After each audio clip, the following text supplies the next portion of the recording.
What's going on, my fellow A-plussers? Welcome back once again to a brand new episode of A-Plus Hero Report, your weekly stop for your Marvel, DC, television, and movie news right here over on our YouTube page. It is I, your host, as always, Adam Perez, certainly coming through on this bright, here in Fort Worth, Texas. Yeah, relatively bright Sunday afternoon, guys. So I certainly hope everybody has had a great weekend. Hopefully you're wrapping up your weekend perfectly with us here today because we got a ton of topics that we're going to be breaking down for you guys as always. I feel like this week is hitting us really hard with a ton of great announcements, some great reveals, some great casting announcements also that we're going to be getting into today for you guys. So definitely sit back, have your coffee along with us as well as we go ahead and tackle some of the news this week. And it's not just me. It's not just me and Stuart. No, that's right. We've got the whole crew here today. We got Indy Uchiha joining us as well this week. What's going on, fellas? It's so good to see everybody's faces, man. It's definitely good to be here, of course. I'm home. Where'd you get that sweet ass Iron Man shirt, by the way? After I got my results back, somebody celebrated. Yes, no, somebody actually bought it for me. You know what I'm saying? It was like, nice. They got the arc in the middle. It was like, hey, you're Iron Man now. So I was like, hey, that's dope. But I'm like, there's a black cap. You could have just got me a cap shirt. It's all right. I'm not gonna hate. I'm not gonna hate. Yeah, let's bring in the black Iron Man. That's okay. You could be the first, Indy. It's no problem, bro. But yeah, good to see you, man. Good to see you. How you doing, Stuart? You doing all right, buddy? Yeah, definitely. Getting used to the new hours, but other than that, doing really good for sure. Awesome, man. Yeah, I just went to the movies yesterday. I went to the movies last week, and I'm getting my movie legs back under me, guys. Going back out to the theaters again. Last weekend, I saw A Quiet Place 2. Yesterday, I got the opportunity to see A Conjuring 3. I'm just trying to figure out what my next movie is going to be. Hold on. I just tell me which was better. A Quiet Place 2. Kind of figured that. Yeah, A Quiet Place 2. My hot take, I find. No spoilers. Did we lose Stuart? Yeah. Early. Oh, early. No. It's hitting us early this week. Oh, wow. No, this is bad. Yeah. So hold up. I got to screenshot this too right quick. Which is odd. I feel like this is just a matter of time, Indy, for my stuff to just crash on me too in a little bit. I feel like. Yeah. I'm telling y'all gotta plug in Ethernet.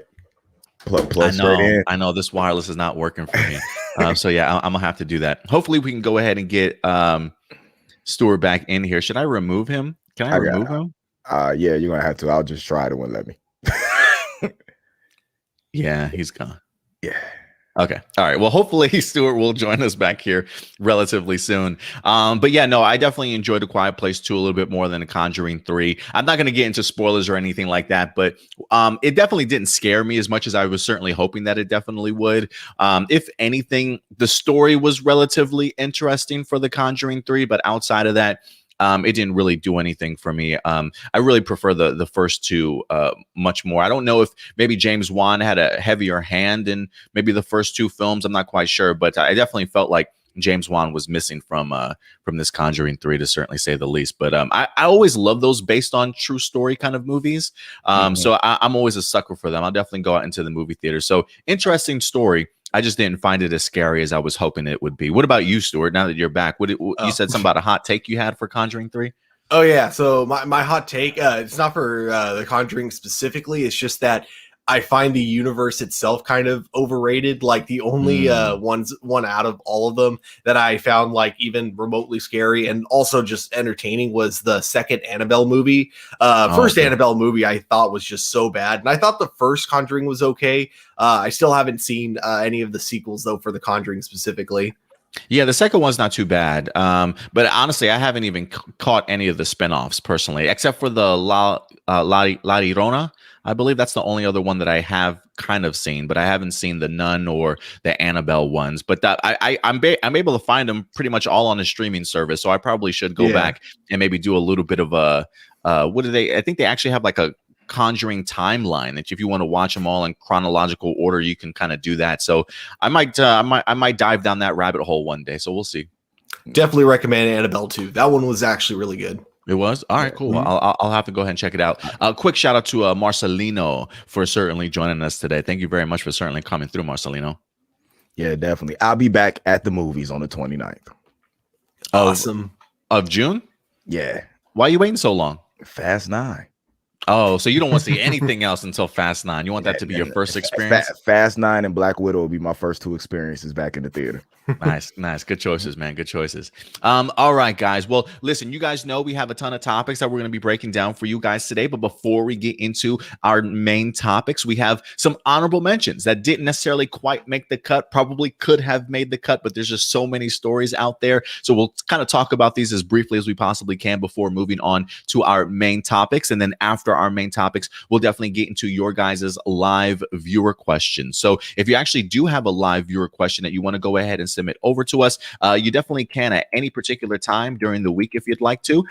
Just feel free to go ahead and submit them over to aplusopinions@gmail.com. Again, at aplusopinions, or I should say aplusopinions@gmail.com. You can send them out throughout the entire week. If you read a news article that interests you, if you watch a movie or a television show you want to go ahead and talk about, definitely go ahead and let us know your question, and then we'll definitely go ahead and get to that at the end of the episode.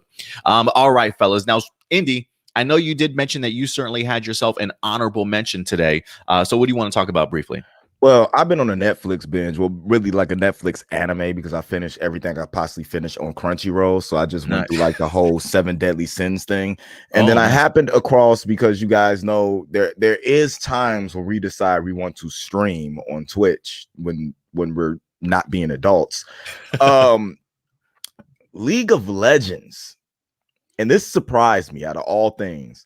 League of Legends is getting an anime event series on Netflix. Ooh, that's kind of cool. Yeah, they announced on Netflix? On Netflix. Wow. It's the first time League of Legends has been adapted like this.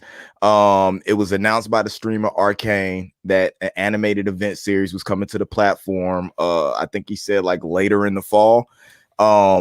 And League of Legends is a big game, a huge big game. Riot Games released it 2009. It kind of allows players to battle as 2 teams. You get to pick 5 champions each, and then you're just trying to defend the turf.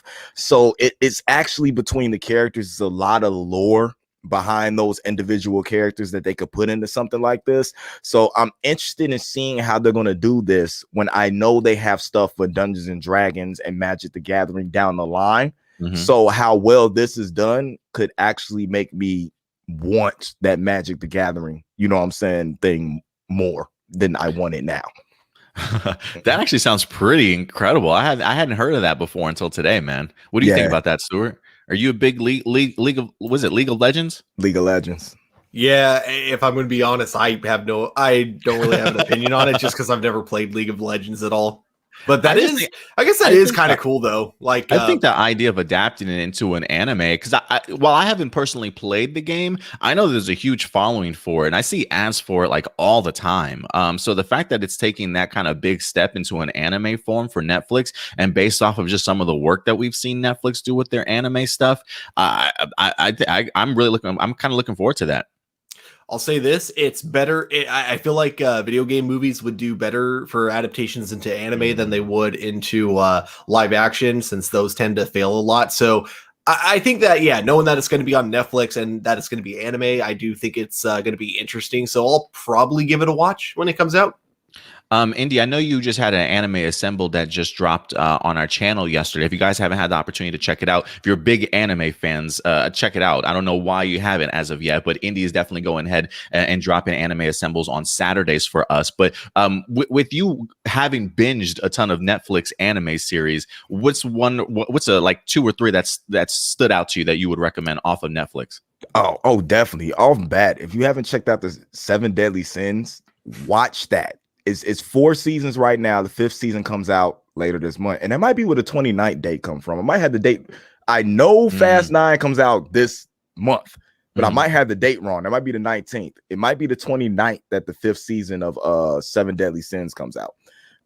Yusuke, of course. Anybody of melanin perfection who hasn't watched Yusuke, you need to check that out. Is what inspired Afro Samurai. And of course, you have to you have to go out and check. I consider it an anime because it's based on an anime. You have to go check out that Voltron series.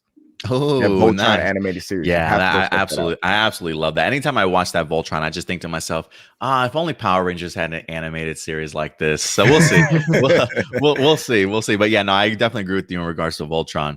All right, great choice there, Indy, for the honorable mention. A couple other honorable mentions we want to go ahead and throw your guys' way because of the fact that I'm a big Chris Hemsworth fan. I gotta highlight his guns, man. I gotta highlight this man's arms. Look how huge this guy is. Thor: Love and Thunder, I believe, has officially wrapped filming. And to go ahead and commemorate the wrapping of the filming, we wind up actually getting a brand new set photo here. We got Taika Waititi along with Chris Hemsworth himself. I think he said it was non-flex day, if I recall. So this is Chris Hemsworth not flexing. Believe it or not. But yeah, what do you guys think? I mean, I feel like this is a mixture of Thor and Hulk Hogan, because I know Chris Hemsworth also had to prep for a Hulk Hogan biopic that's coming up. I'm just amazed that somebody's arms could actually hold that much muscle without exploding. What about you guys? What do you guys think?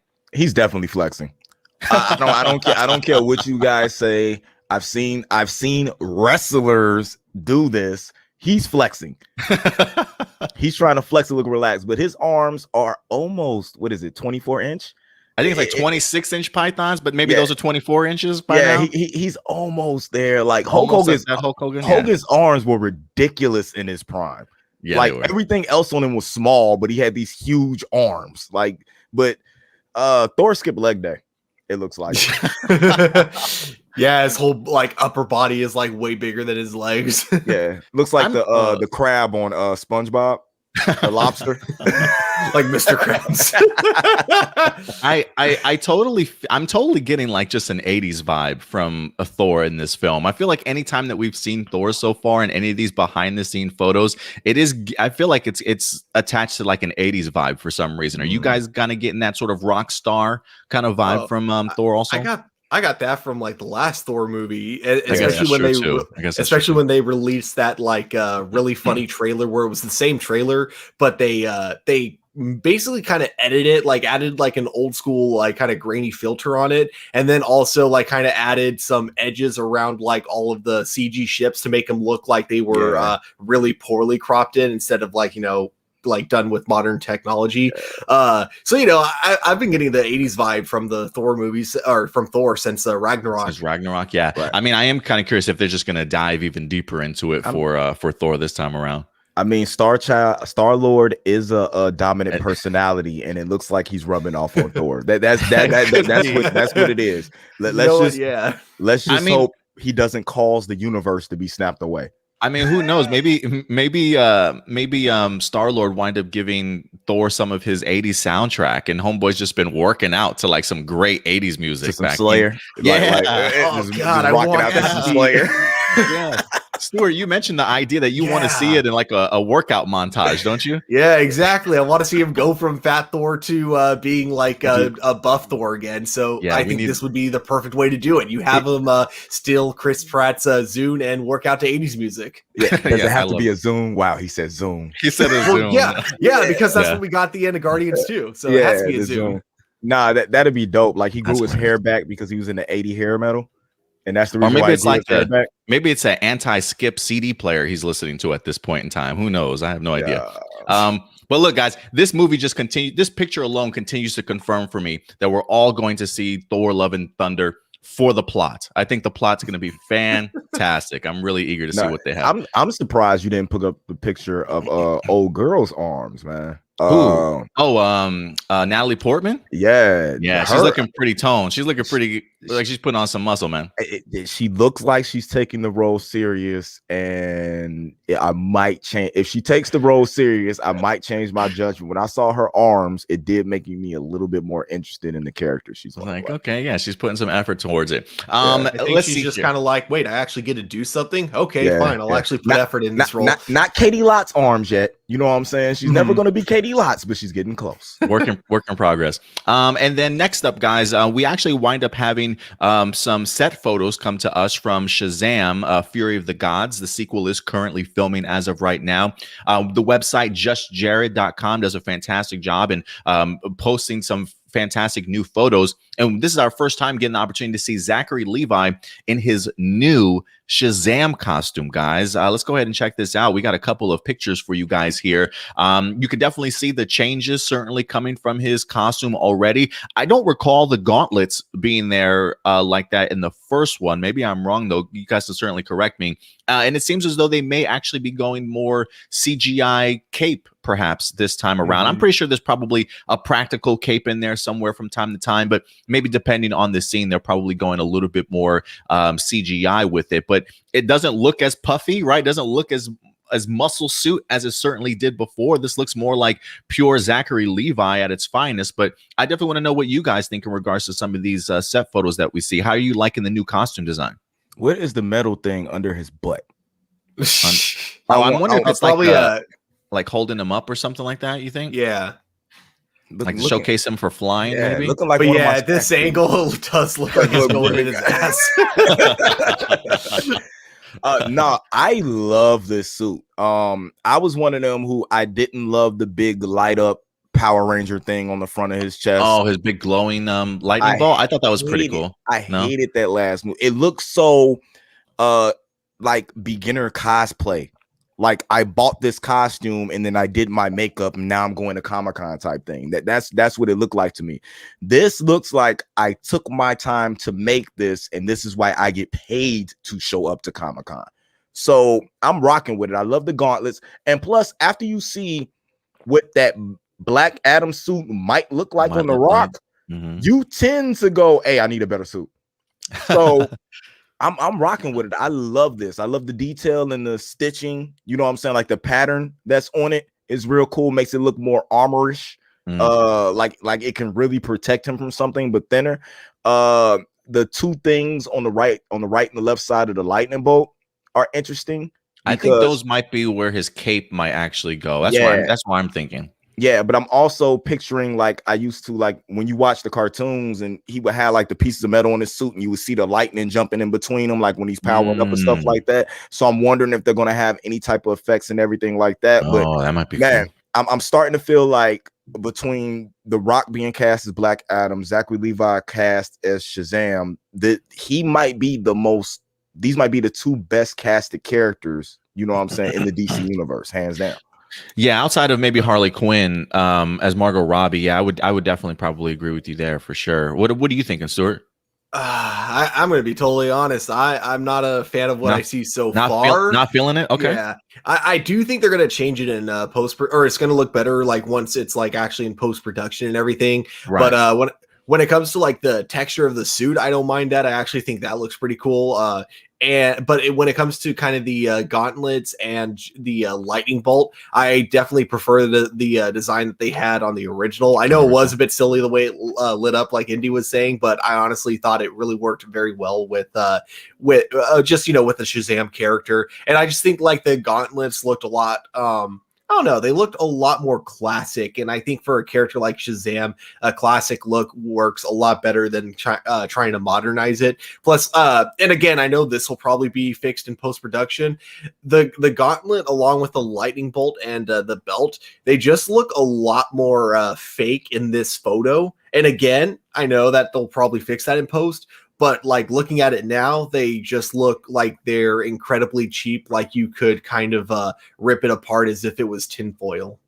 Yeah, and I think that's just because of the fact that it is a set photo. I'm sure, like you mentioned, once they actually get into post-production and they refine everything, I'm sure once it actually maybe gets into live action form, it'll probably look a lot better. I personally really love the gauntlets. I love the idea that it's more of a forearm than just than what we wind up having last time. I do kind of miss, I will agree with you, Stuart, I do kind of miss the glowy lightning bolt sort of thing, but I kind of dig the idea that this lightning bolt is not, it doesn't feel separate from the rest of the costume. It feels almost like it just flows naturally into the top of the lightning bolt all the way down. And I am kind of wondering if this suit maybe takes any influences at all from the Black Adam suit, which we have yet to kind of be revealed as of yet. Because I feel like even just maybe the little tease that I have seen of Dwayne The Rock Johnson, maybe the top of it kind of looks similar to how Shazam's lightning bolt kind of affects the suit also. So I am kind of curious if there is any connection between the Black Adam suit and Shazam,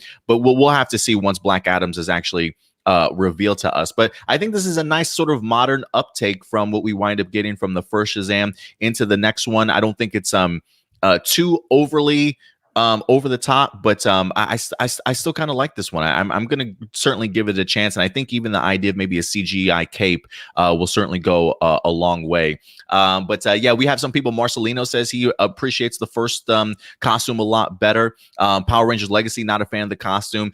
Doesn't look that muscular. I mean, if I'm standing next to him, trust me, he's definitely a lot bigger than majority of us. I'm pretty sure. The only reason that doesn't look muscular is because he's him standing next to The Rock is the only way that doesn't look muscular.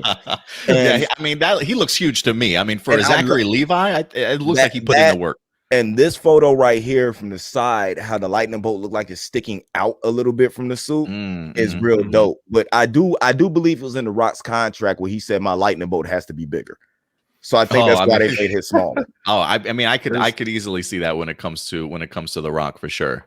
There's a lot of things that The Rock will like kind of be nitpicky about with his roles. One of them in particular, this is what kind of gets me nervous about a Shazam versus Black Adam movie, is he doesn't like to lose fights in his films. If he's in a movie and he's fighting someone, he doesn't want to lose.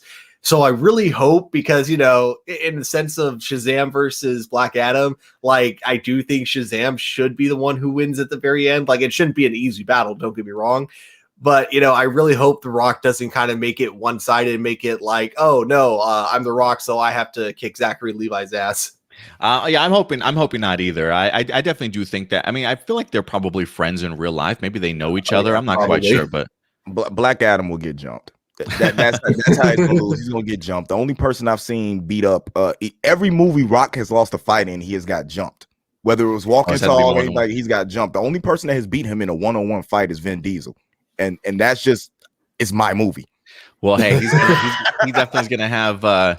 I'm definitely gonna have Shazam on his ass, and maybe even Superman at some point in time. So we'll see how those beatdowns definitely go. But guys, listen, we want to know your thoughts. What do you think about the new Shazam costume? Do you like it? Do you hate it? Is there something missing? Do you want to see something added? What really pops out to you? Definitely go ahead and let us know your thoughts in the live chat or the comment section box below, guys. And then last but not least, for our honorable mentions today, Andy Muschietti, who is in fact the director of the upcoming Flash movie, has in fact given us a tease. That particular movie, while we certainly have waited years for it to certainly happen, is coming. It's currently filming as of right now, and Andy Muschietti wanted to go ahead and get us ready for it, and so he wound up dropping a brand new photo teasing the Batman Returns costume with a little bit of blood just kind of dropped on there a little bit, if you will, to go ahead and really highlight the idea that Michael Keaton is in fact returning to play Batman. This movie also has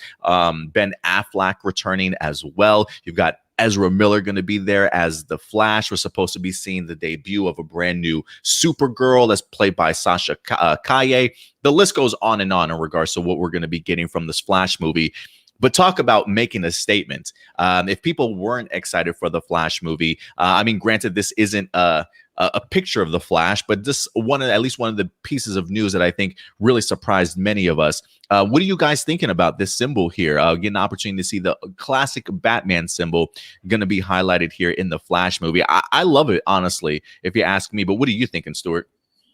You know, it's kind of given me like the slight Watchmen vibe because of the spot of blood on the smiley face. That's what it's kind of reminding me, except for now it's on the bat symbol. I think it's just because it's yellow, but I love it because if I remember correctly, that's the exact pattern that they used in the Tim Burton movie, and the Tim Burton Batman costume has always been like one of my all-time favorites. So to see them bringing that back, I think that's really cool. I'm also surprised because I would have thought with Michael Keaton's age and everything, I would have thought he would have played a role as just Bruce Wayne, and if he was suiting up as Batman, it would have been like a more robotic Batman suit, kind of like in Batman v Superman. But no, it's really cool to see that that not only is he returning as Bruce Wayne, but he's going to be using the same costume that I think we as fans have all known and loved for so long. Yeah, I mean, talk about just punching me with nostalgia. The moment that I hit this picture hit me, makes me want to go back and revisit the classic Batman and Batman Returns for sure. What are you thinking about this, Indy, when you check out this photo? This looks like jelly donut stains. Yeah, like Michael Keaton was eating and it just dropped on his suit. Yeah. I'd like to think that that's how they decided to take the photo. He was just eating a jelly donut, like while in the Batman suit, spilled on it, and then he's about to clean it, but then Andy's just like, no, this looks really cool. This would be a great way to tease the fans. Yeah, just stay still. I actually like it. I would dig them using. I want them to use the old design, but I want the suit to look new. If that makes any sense, like the old design, but a little bit more armorish. You know what I'm saying? Where it looks exactly like the suit, but like they put more money into it. Type deal. Like same Mm-hmm. design, but it doesn't look like it's made out of rubber. Yeah, it's kind of like when you went and saw the Power Rangers movie for the first time, and then you went home that same week and watched a new episode of the Power Rangers, and you was like, yeah. So. I mean, I'm definitely hoping so, especially with his age, like you mentioned, Stuart, right? The idea, not to say that they're going to have something, not that they're going to have something that's like exoskeleton or robotic or anything like that, but who's to say with him in his old age that they don't kind of improve on that suit that they currently have? You know what I mean? Always saying Affleck. Well, hey, that's Affleck. Is that how you say it? Affleck. Yeah, Affleck. Yeah, it's funny because every time you do that, I got like a little duck over here, and I always want to squeeze it. Yeah, squeeze it. You should. It'll just add to it even more. But yeah, no. When I look at this, not only does it hit me with nostalgia, but yeah, I definitely get the Watchmen vibes, like you were saying, Stuart. There were even some kind of theories and speculation going on that maybe Warner Brothers might kind of include some concepts and ideas of like the comic book storyline. Was it the Doomsday Clock or something like that? Whether or not they try and include that on top of their version of the Flashpoint. I mean, I haven't read the Doomsday Clock storyline that they wind up having. I feel like it kind of maybe does the same thing that the Flashpoint aspect did, of like rewriting sort of the DC continuity in some form or another. So, I mean, who knows? Maybe they are dabbling in a couple of different concept ideas. What would you guys think if they did kind of dabble in the Doomsday Clock storyline? I feel like I would like them to first establish like kind of a threat within their own universe before going into what the Watchmen universe and bringing threats from, the Watchmen comic books. So, I mean, I want to see it eventually, just not now, if that makes sense. I no longer want a Flash movie. if you're gonna tease me with like Doomsday Clock, just scratch the Flash movie and make me a Doomsday Clock movie. Yeah. Since we already have an iconic Watchmen movie. I mean, it's so many different callbacks. It's so many. We have all these Batman movies. You know what I'm saying? It's set up like, screw a Flash movie. Just give me a Doomsday Clock and then give me Flashpoint later when you actually have the stuff ready for a Flashpoint movie. Well, again, that's just simply theory and speculation that I saw kind of going around based off of this photo. Well, sorry to get you overly excited there, Indy. But yeah, no. But guys, I definitely want to know your guys' thoughts. This is our very first tease from the upcoming Flash movie. Michael Keaton's set to return as the Batman. Go ahead and certainly let us know your thoughts in the live chat or the comment section box below, guys. And with that out of the way, that will wrap up some of our honorable mentions today. And we're set to go ahead and tackle our main topic. So you guys ready to go ahead and get into this?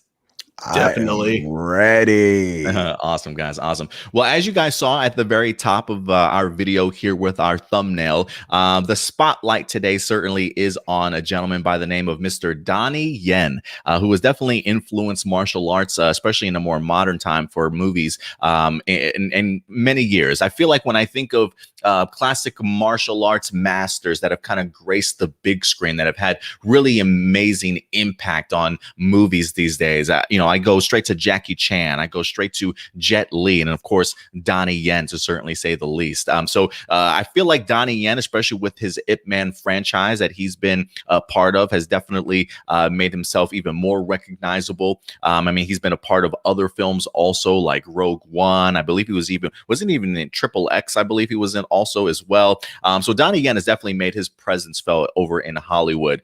But it seems as though Donnie Yen is set to go ahead and mix it up with another franchise that loves its fair share of not only martial arts, but gung fu as well, ladies and gentlemen, as Donnie Yen is set to go ahead and join the John Wick franchise, guys. Let's go ahead and get into this topic and this story this week, because I think this blew me away. Not only was I already thrilled about the notion of going ahead and checking out a John Wick 4, but you tell me Donnie Yen's involved, you got my money already. So let's go ahead and get into this, guys. This is from Deadline.com. It says Donnie Yen joins Keanu Reeves in Lionsgate's John Wick 4. It says Donnie Yen has been Donnie Yen has been set by director Chad Stahelski to star with Keanu Reeves in John Wick 4 for Lionsgate. Yen will play an old friend of Reeves' super assassin John Wick, who shares his same history and many of the same enemies. One of the most successful actor filmmakers from the East,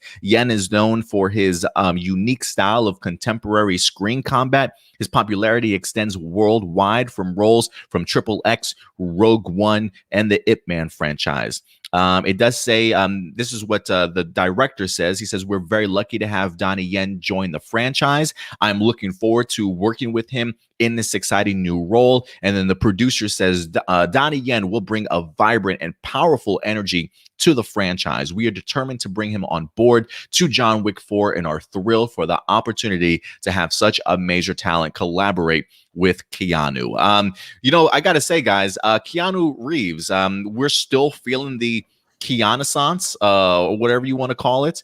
Homeboy has done a remarkable job of making himself relevant again after all these years with this John Wick franchise. He continues to impress us not only with his talent when it comes to performing, but also just his physical talent when it comes to his own study of martial arts.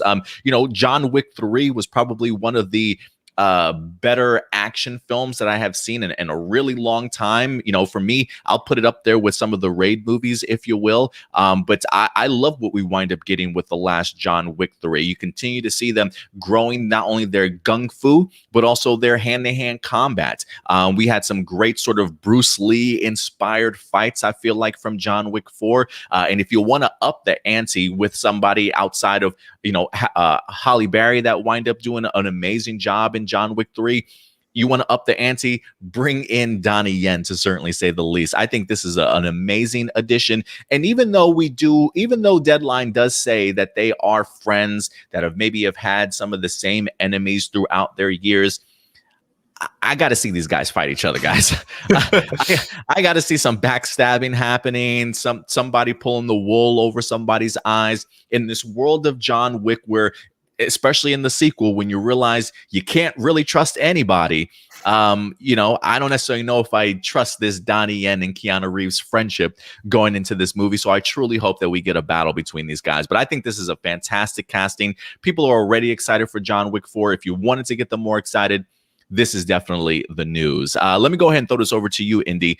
You hear this news. Donnie Yen joins Keanu Reeves in Lionsgate John Wick 4. What are your thoughts, sir? So what we're doing is Keanu is no longer the star of John Wick. Are they replacing John Wick like they do James Bond? Is he the new John Wick?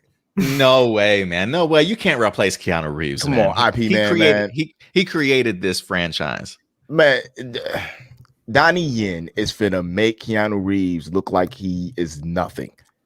Look, he had one of the dopest scenes in a Star Wars movie that nobody cared about. You know what I'm saying? Hey. People love Rogue One. People love Rogue One. We love Rogue One. There's a lot of people who don't love Rogue One. We understand. I don't know, $1 billion in box office might say otherwise. Yeah, people loved Rogue One. Yeah, there's a lot. One movie nobody complains about. I feel like. No, there's I done heard some complaints from non-Star Wars fans. We need to get you some new friends then. Yeah, there's not enough Vader in this. He wasn't. Yeah, never mind. You know what? We're not going to get into that because I'll go on forever. Yeah, Donnie Yen, Keanu no Reeves, longer my John friends. Donnie Yen is a force.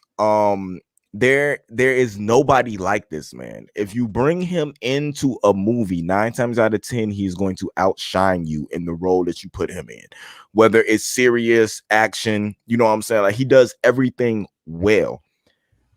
This makes me scared for my life for Keanu Reeves, because I feel like bringing Donnie Yen in, they're finna take this movie to heights that we would never be able to see. And I'm scared I'm going to see that title, John Wick breaks left leg and fibula, trying to do stunt with Donnie Yen. like how they need to wrap Tom Cruise in a bubble every time he goes on a movie set.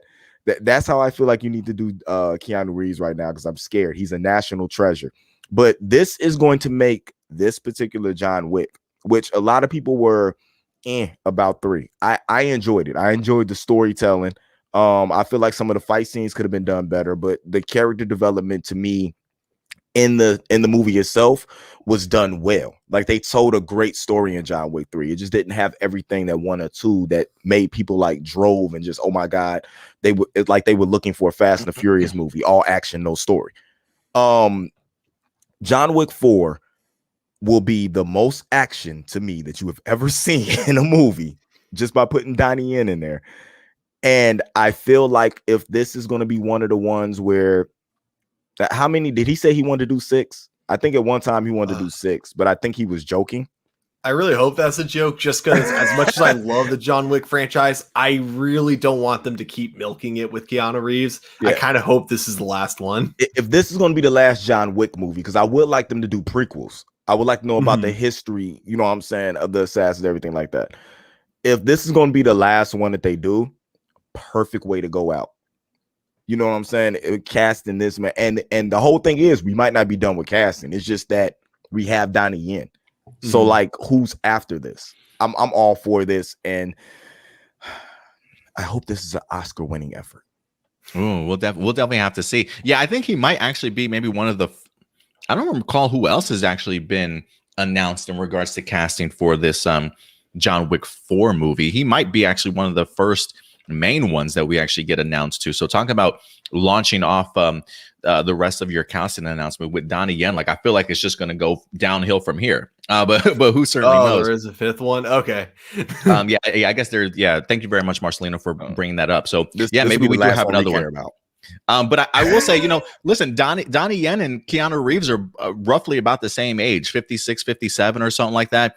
Keanu Reeves, he still looks good. I honestly feel like he still keeps himself in amazing shape. You might be right in regards to the idea of maybe Donnie Yen outshining Keanu Reeves, but let's also give Keanu Reeves the respect that this man deserves. He could certainly hold himself with some of the finest on the big screen. So I absolutely love this combination. I think they're going to do great things here. What about you, Stuart? You hear this news. How excited are you for Donnie Yen joining the franchise?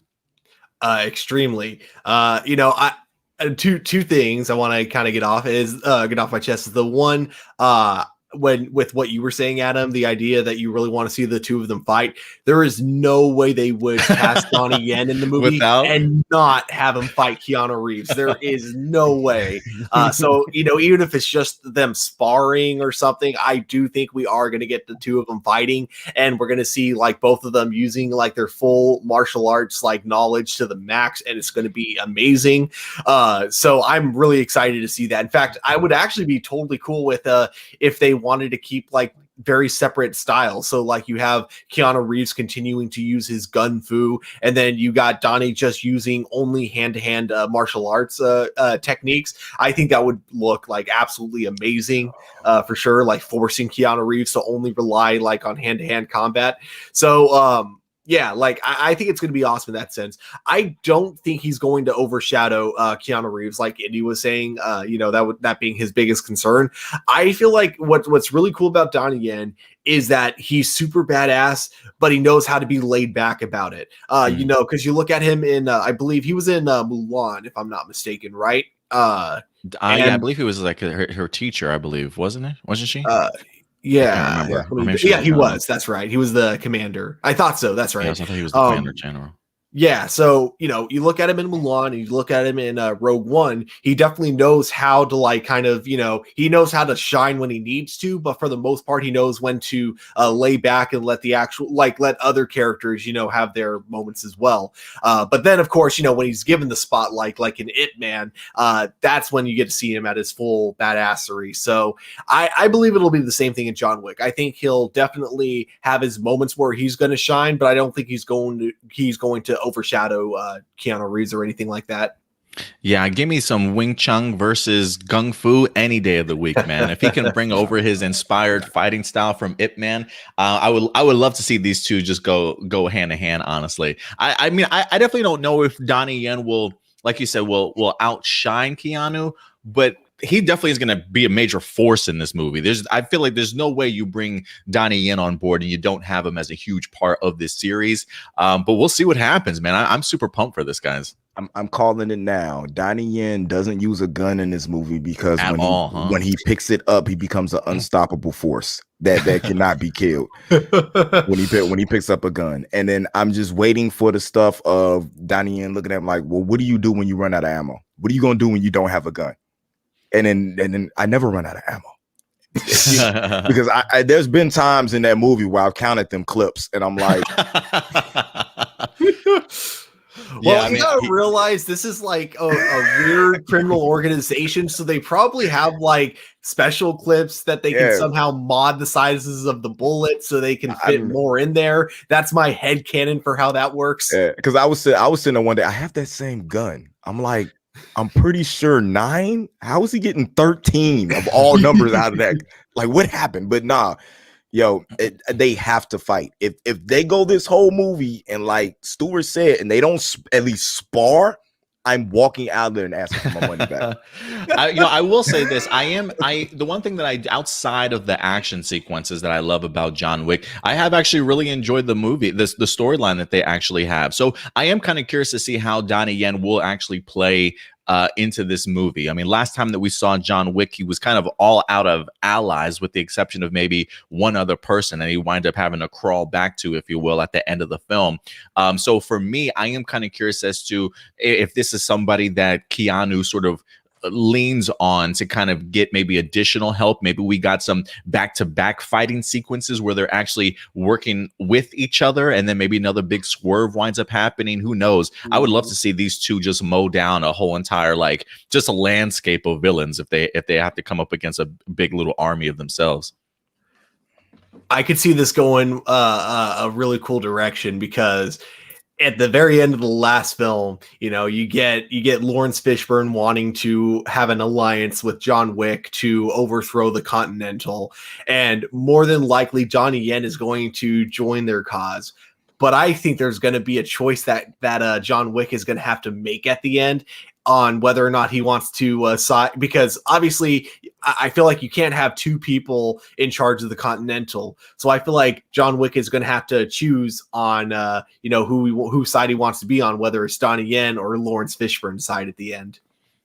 Yeah, I hope that there's a big choice, and I hope there's a couple of swerves in here too.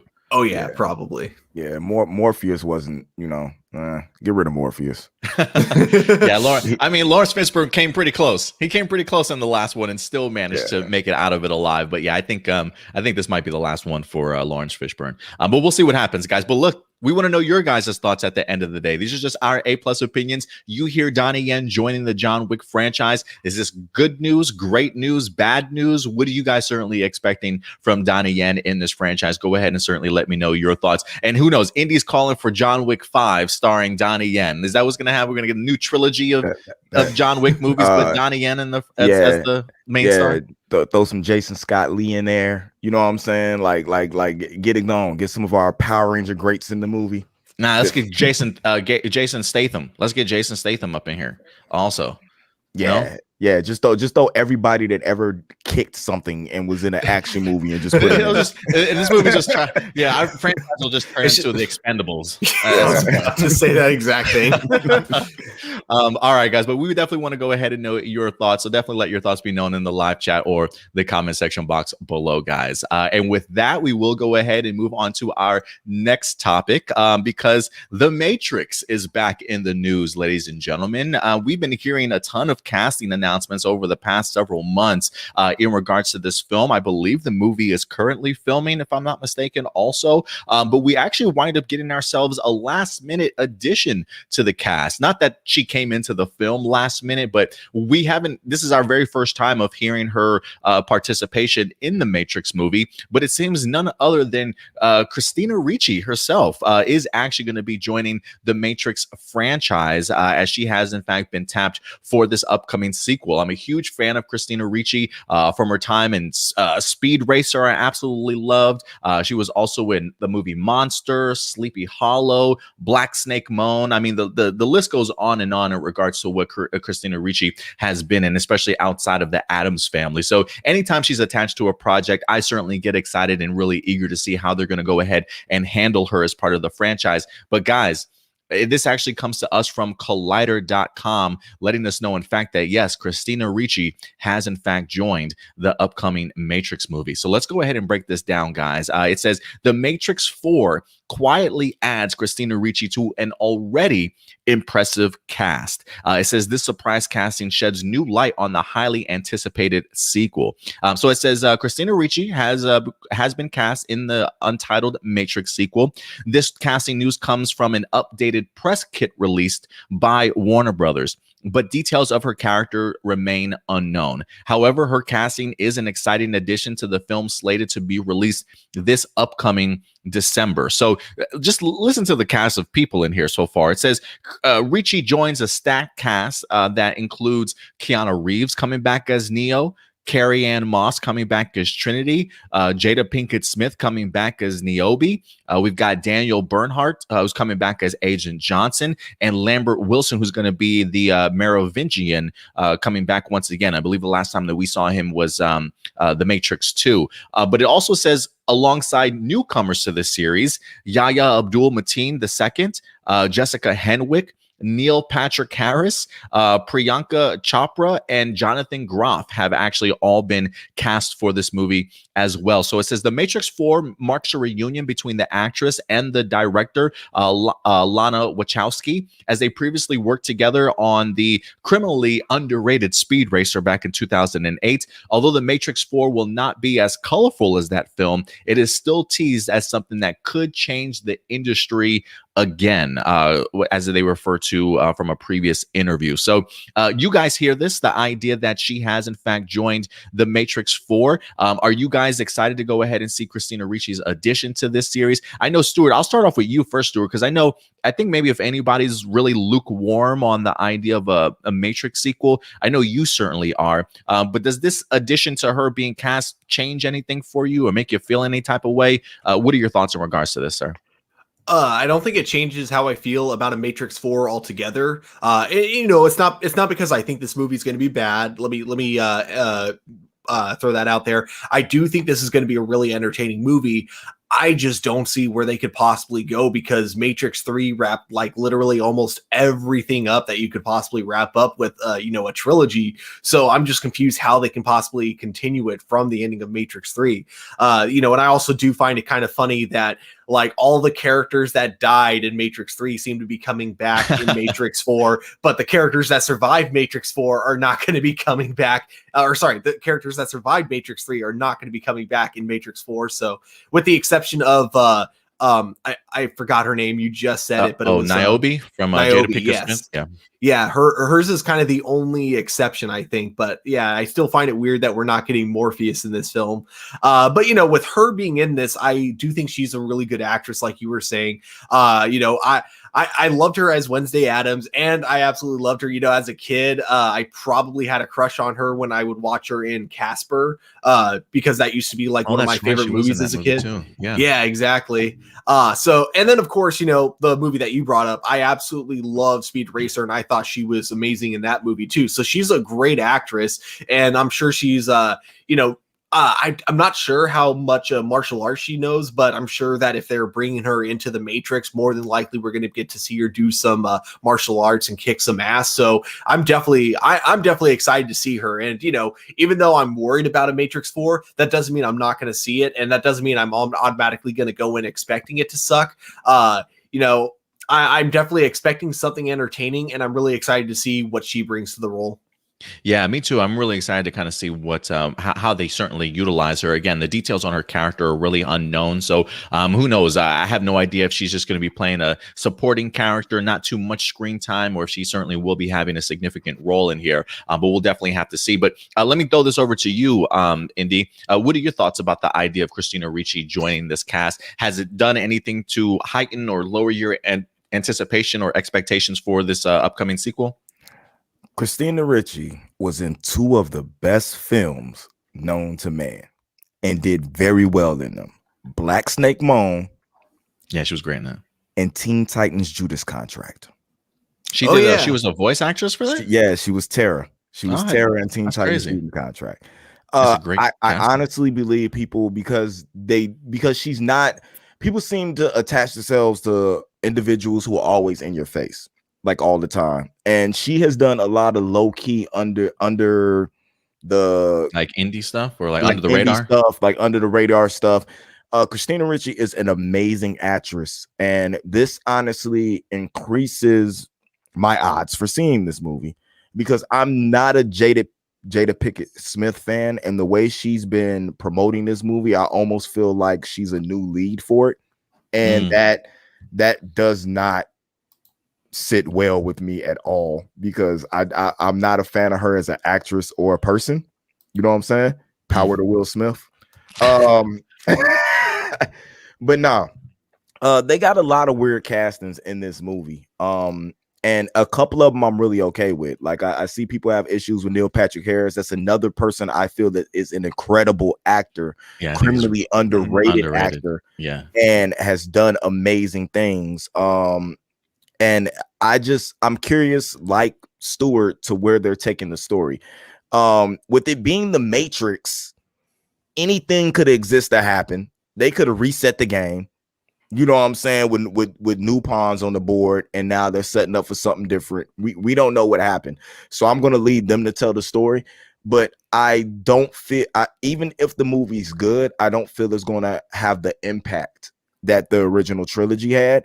And that's one of the things that I hate about this art form is going to be so compared to what it was in the past when we first saw it, that I think people are going to miss out on the greatness that it could be, or that, you know what I'm saying, is going to be. Great casting, and I'm 100% on board with her getting more roles other than just this because of the actress she is. Yeah, no, I definitely agree with you there. Yeah, we're still trying to all figure out what this movie is actually going to be or turn out to be. It definitely has big shoes to certainly fill. But when you have an impressive cast like that, especially somebody like a Cristina Ricci, I do think that even if maybe the script might be a little bit weak, maybe we do have some great actors attached that could actually make the script even better than what it certainly is. And I definitely agree with you. I think Cristina Ricci probably fits in this world incredibly well. I mean, just look at the photo that they wind up having of her actually in this movie. Let me see. Yeah, look at that photo of her, man. She looks like she belongs in the Matrix, honestly. So I'm really excited to see what she's more than capable of doing. If anything, I will say this, guys. Let me go. There's another article that might shine some light on this movie for us, because Neil Patrick Harris back in February did talk about the idea of filming the sequel for The Matrix 4. And this is what he said. He referred to it as very intimate, is what he said. So for you guys, when they asked him, he says, It didn't feel large in regards to them filming, like the production. He says, because it felt like she was in her sweet spot, which was filming on the fly, filming using natural light. Sometimes you'd sit around for an hour, waiting for the clouds to clear, and then you'd quickly film. You'd film pages at a time in 30 minutes and then be done. You would think that a giant movie would be 100% storyboarded, animatics, and we'd be checking off shots. I think she lived that before 3 times over, and I would suspect that she wants to do things her own way now. It wasn't often that you felt that you were doing something gigantic, because she made it feel very intimate. And the article does go on to say, it says, that sounds very different from how I pictured the making of the 4th Matrix film. My version involved a lot less natural light and a lot more green screens. I'm admittedly more of a lukewarm Matrix fan. I enjoyed the first film, but absolutely did not care for the sequels. But a little bit of information we do have about this new installment has made me all kinds of intrigued, especially the fact that she's being allowed to craft the movie the way that she wants, with minimal studio meddling, which is exciting news for both fans of the franchise and the Wachowski brand of fearless storytelling. So yeah, what do you guys think about that in regards to what Neil Patrick Harris said? Is that kind of what you're even envisioning a Matrix movie to potentially look or feel like? Go right ahead. Oh, okay.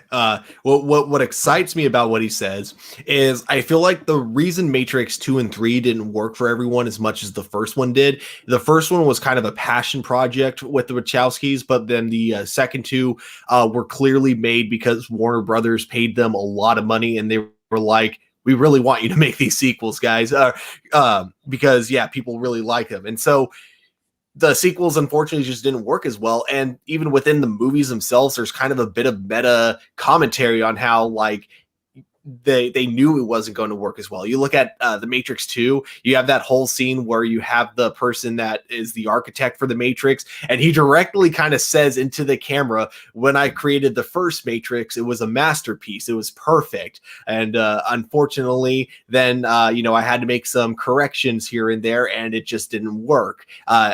Clearly that was kind of like a fourth wall breaking moment. I think I always saw that scene as like kind of a fourth wall breaking moment of the Wachowskis being like, yeah, sorry, we don't have the magic touch that we had with the first film. We're really sorry. Warner Brothers made us do it. But hearing that now it's just one of them, and now she seems really, really passionate about it. Like the fact that they're using natural lighting in a movie like this with the budget that they have, and that they're filming it the same way you would film like a much smaller production, that kind of amazes me. And so now I'm actually slightly more excited to hear that, because now it sounds like something that she's really passionate about and that she's putting like a lot of effort into. I am surprised that it's only just one of the Wachowskis and not both of them, but regardless, I'm really excited to see how it all turns out. And before you go real quick, and I just want to say, I think for me, when I hear that, it makes me just think to myself, how different does this movie have to be in order for it to be successful? The idea of maybe not necessarily following the same formula that you did for the previous trilogy. Maybe if you need to give this franchise a breath of fresh air, maybe the idea of approaching it differently and maybe giving us a different tone and a different vibe than what we come to expect. Maybe that's what the key is to certainly unlocking like a new story for them to certainly tell. So I am fascinated by that. But what else were you going to say, Indy? I was going to say, what was I going to say? I was going to say Neil Patrick Harris is, like I said, is an amazing, amazing actor. Just look at the little bit of screen time that he has in movies and the way he's able to shine with very little screen time. The work he did on How I Met Your Mother will never be surpassed as far as having a cliche role on a television show. I mean, like, his challenge accepted is a catchphrase that we use daily. You know what I'm saying? Like, it's crazy, but it also sounds like he's passionate about this and he feels like it could be successful. I don't see him attaching himself to something or even getting involved with something that isn't going to remotely be good. Now, this movie will be successful. It will be successful off the name alone. There's no way for The Matrix not to be successful. Now, successful and good are two totally different things. But I'm all like the shots with the natural lighting, and I'm all, to me, it's ultra real. It's bringing more realism rather than stuff just thrown on top. Like, you're going to have your moments where everything in this movie is computer generated. You're going to have the CG effects, and it's a Matrix movie. You can't get past not having that.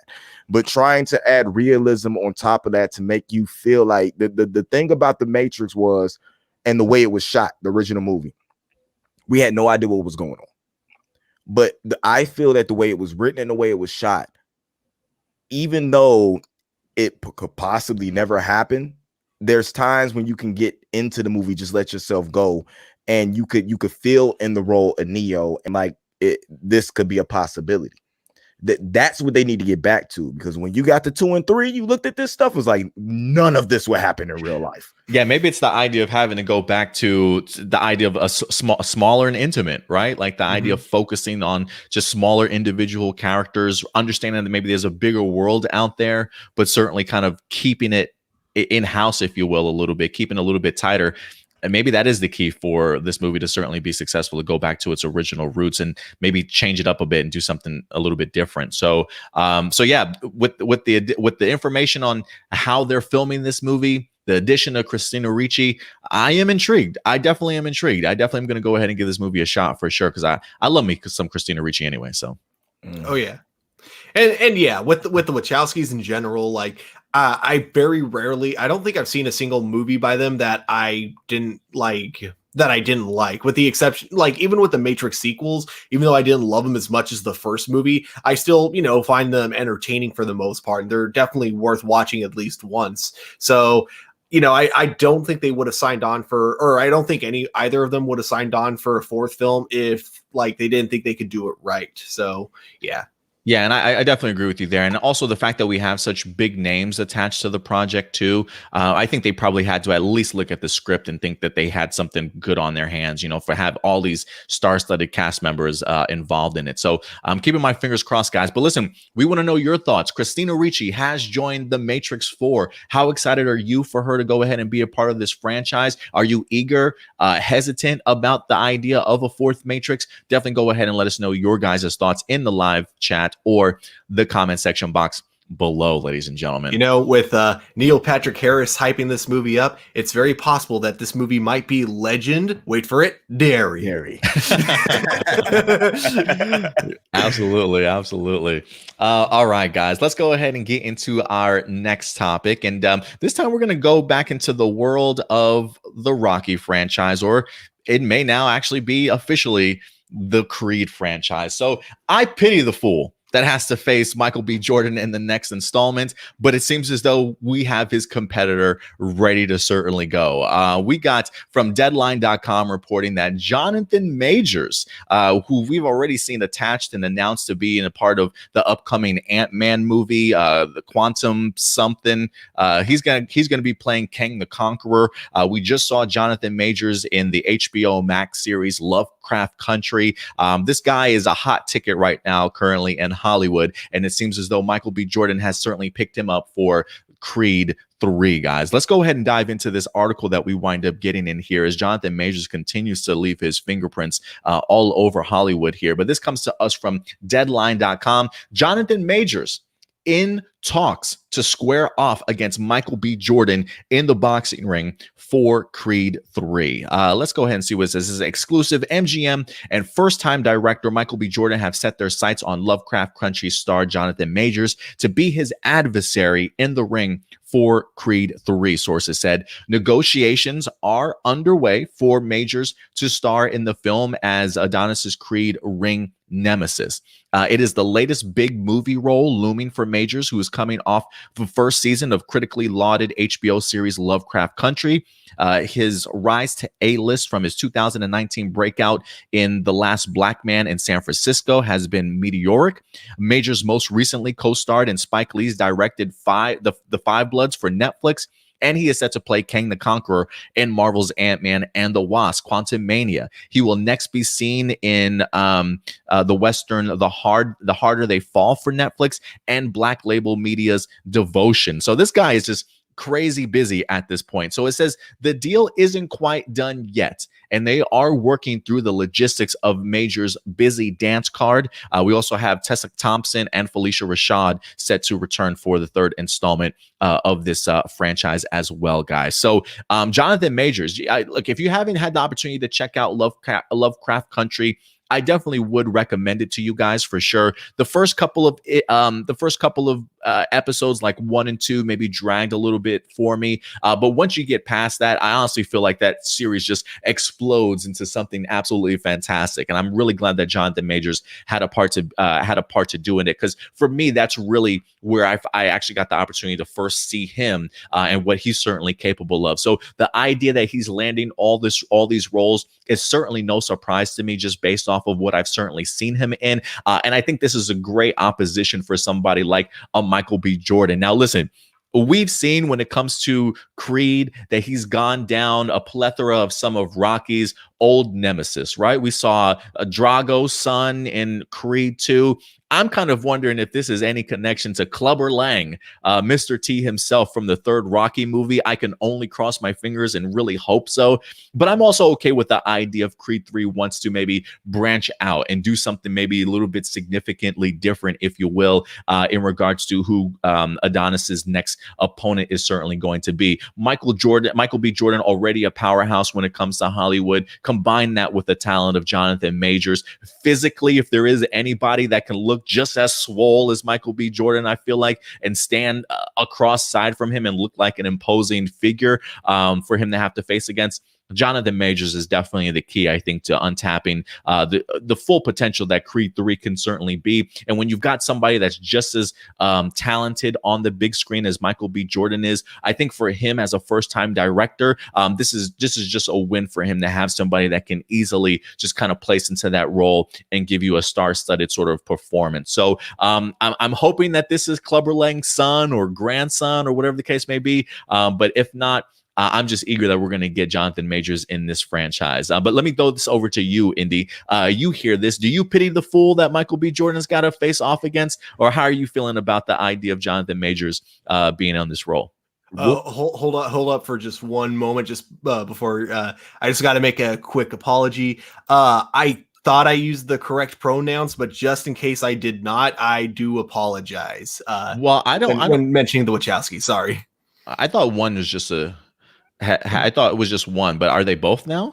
No, it's just one of the sisters that are directing this movie. Okay. I saw that comment, so I got worried. I'm like, oh crap, did I refer to them as sorry. No, so if good. I use the incorrect pronouns, I do apologize. Yeah, no problem. All right, what were you saying, Indy? I was gonna say rumor confirmed. Michael B. Jordan, Black Panther. Nah, don't do that. Jonathan Majors has been on a run and he hasn't had any. Yes, Black Men Magic. What's up, Bianca Tate? Spit something. Meteoric run, just like they said. Nothing he's done has been bad, and nothing he's done has just been good. It's all been great. Like in the passing of the great Chadwick Boseman, I love the fact that we have young inspiring talent like Jonathan Majors coming up, you know what I'm saying, through everything he's doing. And I love the fact that Michael B. Jordan can recognize that, you know what I'm saying, and help to cast somebody of his caliber in a role like this, because not only is it going to help, you know, Creed 3 be a better movie, which a lot of people were iffy about Creed 3. They really felt like he should have stopped that too.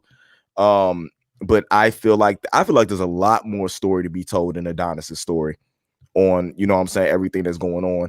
And I feel like Michael B. Jordan has a knack for picking perfect scripts and working alongside amazing actors. And this is going to be amazing when it comes to him standing on the opposite side of the ring against imposing Jonathan Majors and them just bouncing lines, you know what I'm saying, off each other. That's the thing I'm most excited about, is them acting, you know what I'm saying, opposite aside each other. Because regardless of what anybody says about Michael B. Jordan's acting, there's a lot of people that are down on him, talking about he doesn't have a lot of lines in movies and different stuff like that. I feel he's been killing it since he was little. You know what I'm saying? Like the kid has come up through the rungs. He's doing everything he's doing, and he's in a position right now where he could put people on and make people better. So this right here is crazy because for a lot of people, this will be their introduction to Jonathan Majors. I guess that's a good point. That's a good point. So for a movie like this to see what he does, this could make, and I'm not trying to be funny about this or nothing like that, but what he does in this role could make that Ant-Man movie one of the highest grossing movies when it drops. I mean, I think the idea alone of them just showcasing the King the Conqueror is enough to go ahead and get us nerds in the movies. But yeah, I mean, if Jonathan Majors definitely shows out in Creed 3, and I have no idea what's coming first or not. But yeah, if Jonathan Majors certainly shows out in this movie, he'll definitely go on to even bigger things for sure. What are your thoughts in regards to this, Stuart, hearing idea of Jonathan Majors joining Creed 3? Before I get my thoughts, according to IMDb, Ant-Man and the Wasp will come out before or after Creed 3. So I do think that this will definitely, if there are any people that are worried about him being King the Conqueror, if they don't know like whether or not he can pull the role off, I think this will be the movie that kind of reassures a lot of people that he'll be a really good King the Conqueror. I think he's going to be an amazing addition to the Creed franchise. Especially if he's going to be playing like, the opponent for Michael B. Jordan. I don't really like you were saying, Adam, it doesn't really need to have any ties into the Rocky franchise. He could just be playing a brand new character, but the other character he could play, and this just kind of came to me like as I was like kind of thinking about like what other characters could possibly have some kind of connective tissue. You were bringing up Clubber Lang, but for me, I think that'd be kind of dumb only because Clubber Lang doesn't really have any ties to Creed at all. He really his only ties are really with Rocky, if I remember correctly. However, I do think that we haven't seen Apollo Creed's son in the Creed franchise. And I don't mean like obviously Creed himself in the Creed franchise. I mean like his son that we've seen in the Rocky franchise. We haven't seen him yet in Creed, to my knowledge. So that could be the tie that they use. So it could literally be the two kids, the two sons of Creed fighting each other in the ring. And I think that would be a really cool way to kind of like, and not necessarily end the franchise, but end like the first trilogy of Creed. I'm not sure how many movies they really want to keep going with Creed, but this would be like kind of a perfect way to wrap up like, the first trilogy of the franchise, I'd say. That's fascinating. Oh wait, the other kid, right he had another child?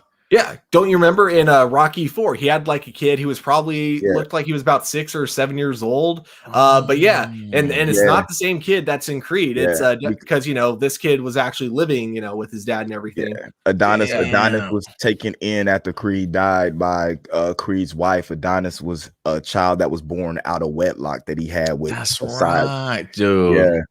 Wow, that would be a great story, man. I would be, you know what? I'm sorry, Clubber Lang. I know pain. I get it, but you know what? I really do like the idea if they are going to make a connection with Adonis, any type of impactful story. That's a great one, Stuart. You got me there. I was going with the same thing you was going with, except I was going to make it another. You know what I'm saying? Another kid that he had outside his marriage. But one that didn't get to live with the fortune of having his money, one who had to come up, you know what I'm saying, from the streets and like telling Adonis, you're not from this, you're not from our culture, you know what I'm saying, making him be distant from what the culture is and everything that's going on. You're not part of us.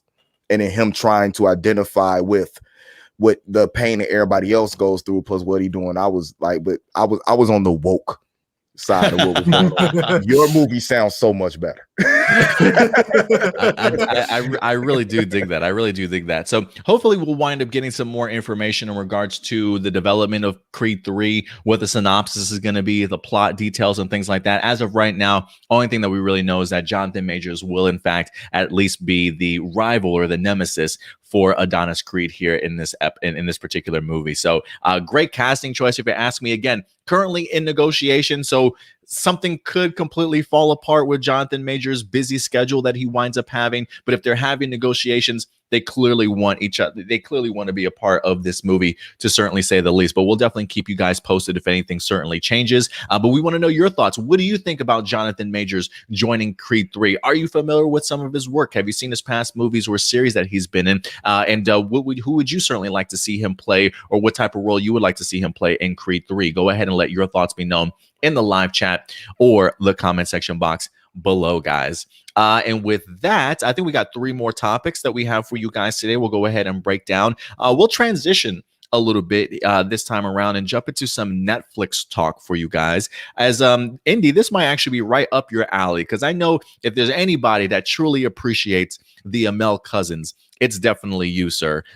Code 8 was a hit, I honestly thought, over on Netflix.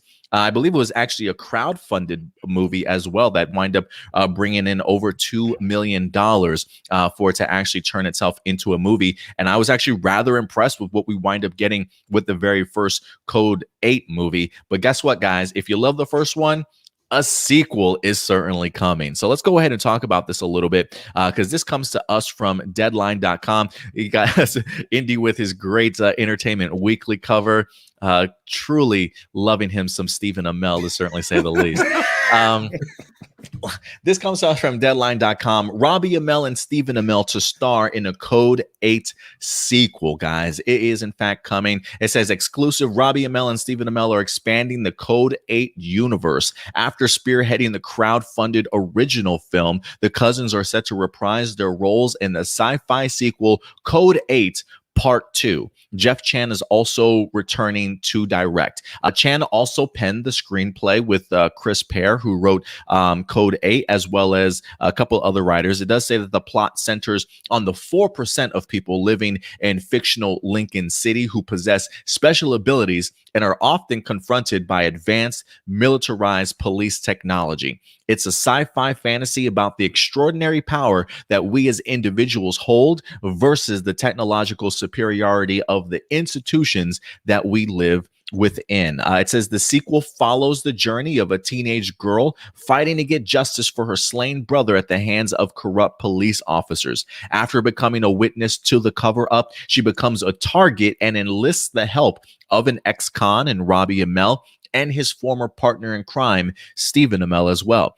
Together, they face a highly regarded and well-protected police sergeant who will use every tool to prevent himself from being exposed. So yeah, guys, it says Code 8 actually raised $2.5 million from more than 35,000 backers from Indiegogo, making it the second largest crowdfunded original film of all time. And the movie did rather successful, and now we're getting ourselves a sequel, guys. So let me go ahead and throw this over to the lover of everything Amell cousins in Indy Uchiha. And what do you think about the idea of it getting a Code 8 sequel? Is this like a about time moment, or something that you were worried that maybe we wouldn't get, or did you see this coming a long time ago? What are your thoughts, Indy? It was definitely something that I wasn't expecting, because the first movie was very good for the budget that they had. I crowdfunded it twice. I had to give one for Robbie, one for Steven. I couldn't play favorites. You know what I'm saying? So equal amounts. No, come on, man. That's Green Arrow and Firestorm. Like, okay. be real. One was 5 episodes, one was 8 seasons. So wait, so Steven, you gave Steven $20 and Robbie $5? Is that what you're saying? Yeah. Okay. Well, more like 45. Okay. But yeah, to be totally honest with you, I'm so wrapped up in waiting on Heels to air. Stephen Amell's project that he's doing about wrestling, because as you know, me and I don't know if Stuart is, but myself and Adam are fans of men touching each other in a ring. Wrestling, in other words, wrestling, to clarify, wrestling. But yo, I was surprised when I went in to watch it. I was thinking like low budget. I honestly was thinking it was going to be worse than what the show was that was on Fox that we were watching that was supposed to take place at the X-Men that I was reviewing, but I totally forgot what that is now. The Gifted. I thought it was going to be low budget Gifted, and it actually ended up being something that I was very surprised about. The story was very developed. If my man wrote the script, hands off to you on how it was put together.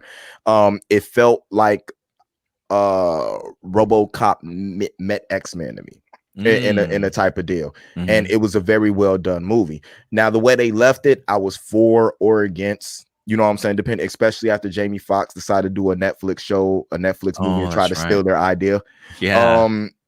So I was very like, man, no, because now everybody's doing that type of stuff. But now hearing that there is going to be a sequel, I'm very excited about that world itself.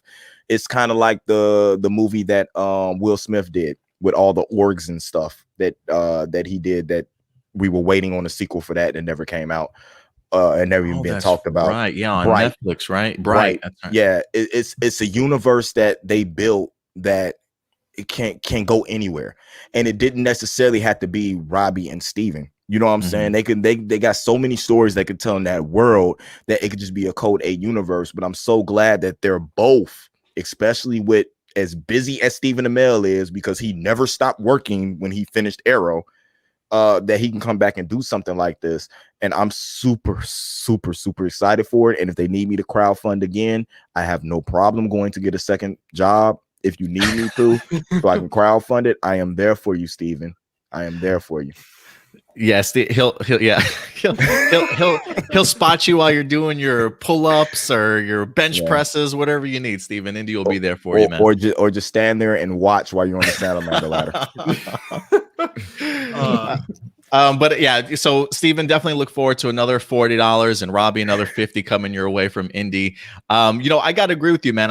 I think for me, when I first saw the film, I didn't know what to expect out of it. I definitely went into the movie just with low expectations. I mean, it was a Netflix film. I didn't really know how big or grandiose it was certainly going to be, but I actually really enjoyed it. I thought the characters were handled really well. I thought the universe building that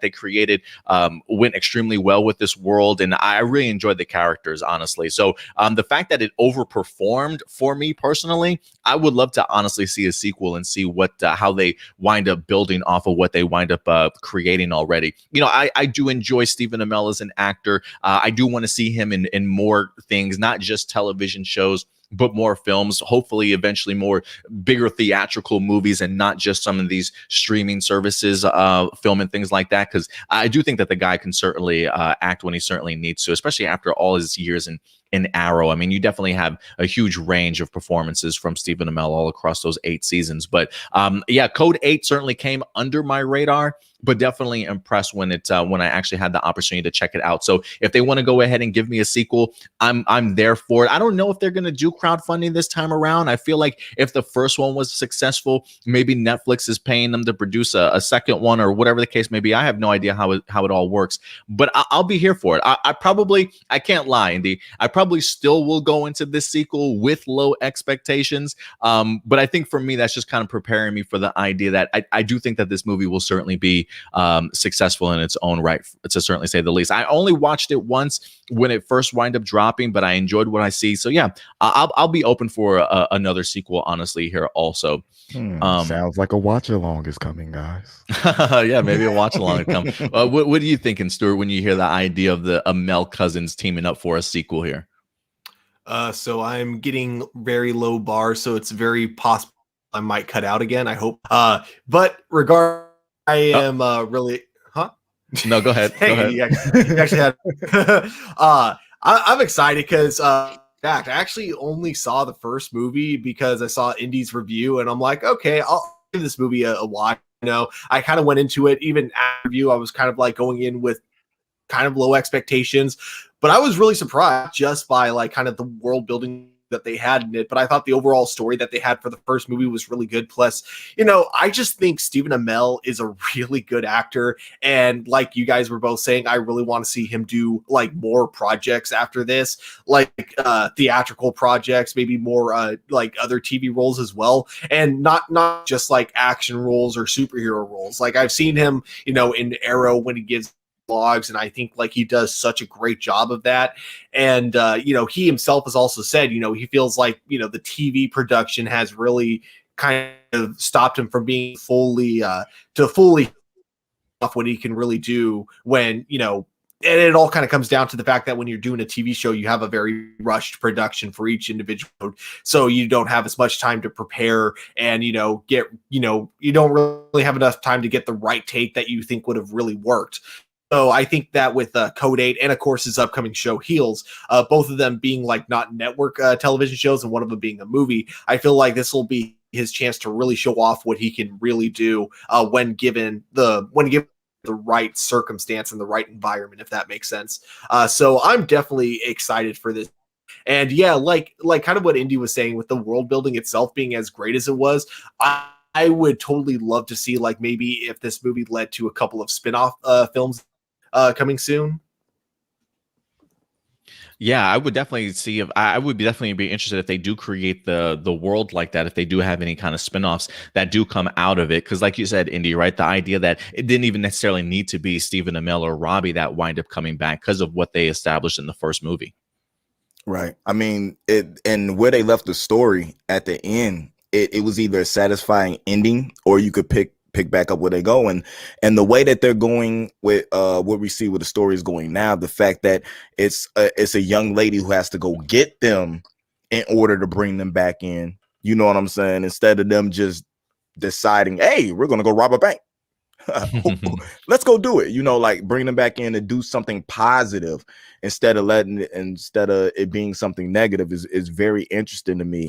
And I feel like it's going to have some type of essence from what's going on today into it. I really feel like it's going to end up having some type of positive message and being very entertaining. So I'm really looking forward to this. And I to be totally honest with you, I'm hoping we get it as early as next year. Like I don't want to wait too long for this. I mean, the idea alone of the story having to deal with the idea of like corrupt police officers, I feel like if there's any type of like social climate or timing to like talk about it or have like some sort of messaging behind the story, like this is probably a great story that does line up for something like that. So we'll see what kind of impact this movie has. Definitely. Yeah. And Marcelino, my bad, Marcelino, I see you. We're gonna answer that at the end of the show. I got you. That's a good question. I was gonna say, like, yeah, even in the first movie, like there was definitely the social commentary aspect that was very, I think it was like perfectly kind of like not underplayed, but perfectly subtle enough. But like, if you're paying attention, you totally get what they're saying. And I feel like we're probably gonna get that again in the sequel as well. Definitely. Yeah, no, I definitely agree. But guys, we want to know your thoughts. The Amell cousins certainly are uniting to go ahead and give us a Code 8 sequel. If you've had the opportunity to check it out on Netflix, what did you think of the first one? Are you excited about the idea of getting the second? This story alone might actually make me want to go back and rewatch it because it has been a while since I have. It was actually something I planned on doing yesterday, but unfortunately wind up passing out. So me and the girlfriend are actually doing going back and revisiting Harry Potter again. So yeah, I missed out on Code 8 yesterday, but I probably will check it out this week once again. But guys, we want to know your thoughts. What do you think about a Code 8 sequel? Let your thoughts be known in the live chat or the comment section box below. All right, guys. And with that, we've got two more topics. We're going to go from a Netflix movie that's getting a sequel here in regards to Code 8 to a Netflix world that's maybe having its first case of the hiccups, if you will, but certainly still continuing on down the road. If you guys have had the opportunity, Netflix dropped a brand new series in May called Jupiter's Legacy.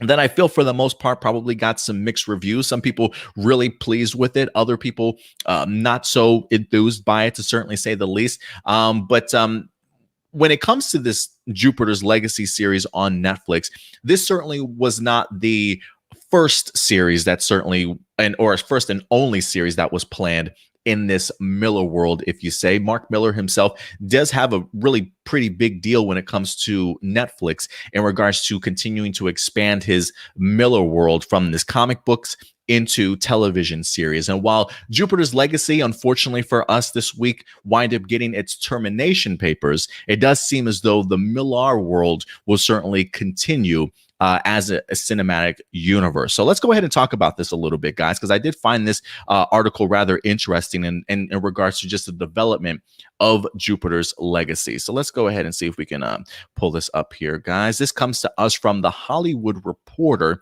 It says Jupiter's Legacy is done at Netflix as the streamer explores other Miller World projects. Let's see here. It does go on to say, it says Jupiter's Legacy is ending at Netflix, though the streamer isn't done with comic creator Mark Miller's world altogether. In a Twitter statement on Wednesday, Miller said he's beginning work on a live-action adaptation of Super Crooks, which takes place in the same fictional world but focuses on villains, but that we've made the tough call of letting our incredible cast out of their show commitments, which is referring to the Jupiter's Legacy cast. He says, I'm really proud of what the team achieved with Jupiter's Legacy and the amazing work everyone did on that origin series. I've been asked a lot about what we're planning next with this world, and the answer is to see what the supervillains are getting up to.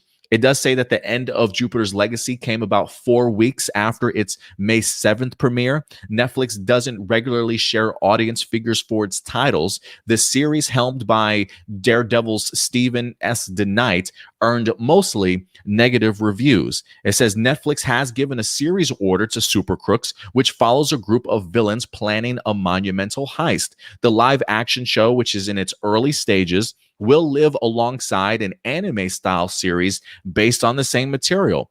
That show is set to have its world premiere at the Animation Film Festival in June. But they are certainly continuing to plan out stuff for this world. It says, as for Jupiter's Legacy, while the cast has been let go, Miller noted in his statement that he's confident we'll return to it later, and just want to say thanks to you guys for your continued support and to the cast and crew who made this look great. So it looks as though Jupiter's Legacy canceled after one season. The cast itself has officially been let go, let out of their contracts and their commitments, but that's not stopping Netflix from continuing to explore this world, as we're going to be getting yet another Miller World project in Super Crooks that will in fact be following the villains itself. Now, look, for me, when it comes to this particular film or this particular series, I got to be honest with you guys.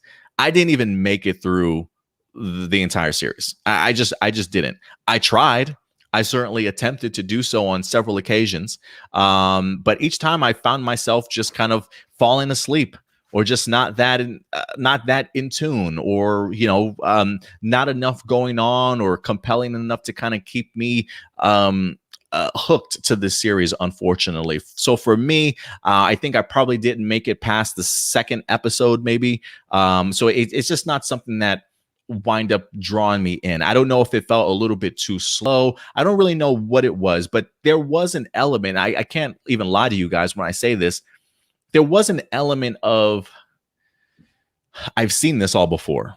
I don't know if this is my first time of getting punched in the face. I don't even want to say superhero fatigue, but I feel like, I don't know if I was comparing this to other shows that we've seen, like The Boys or whatever the case may be, other live action superhero television shows or movies sort of thing.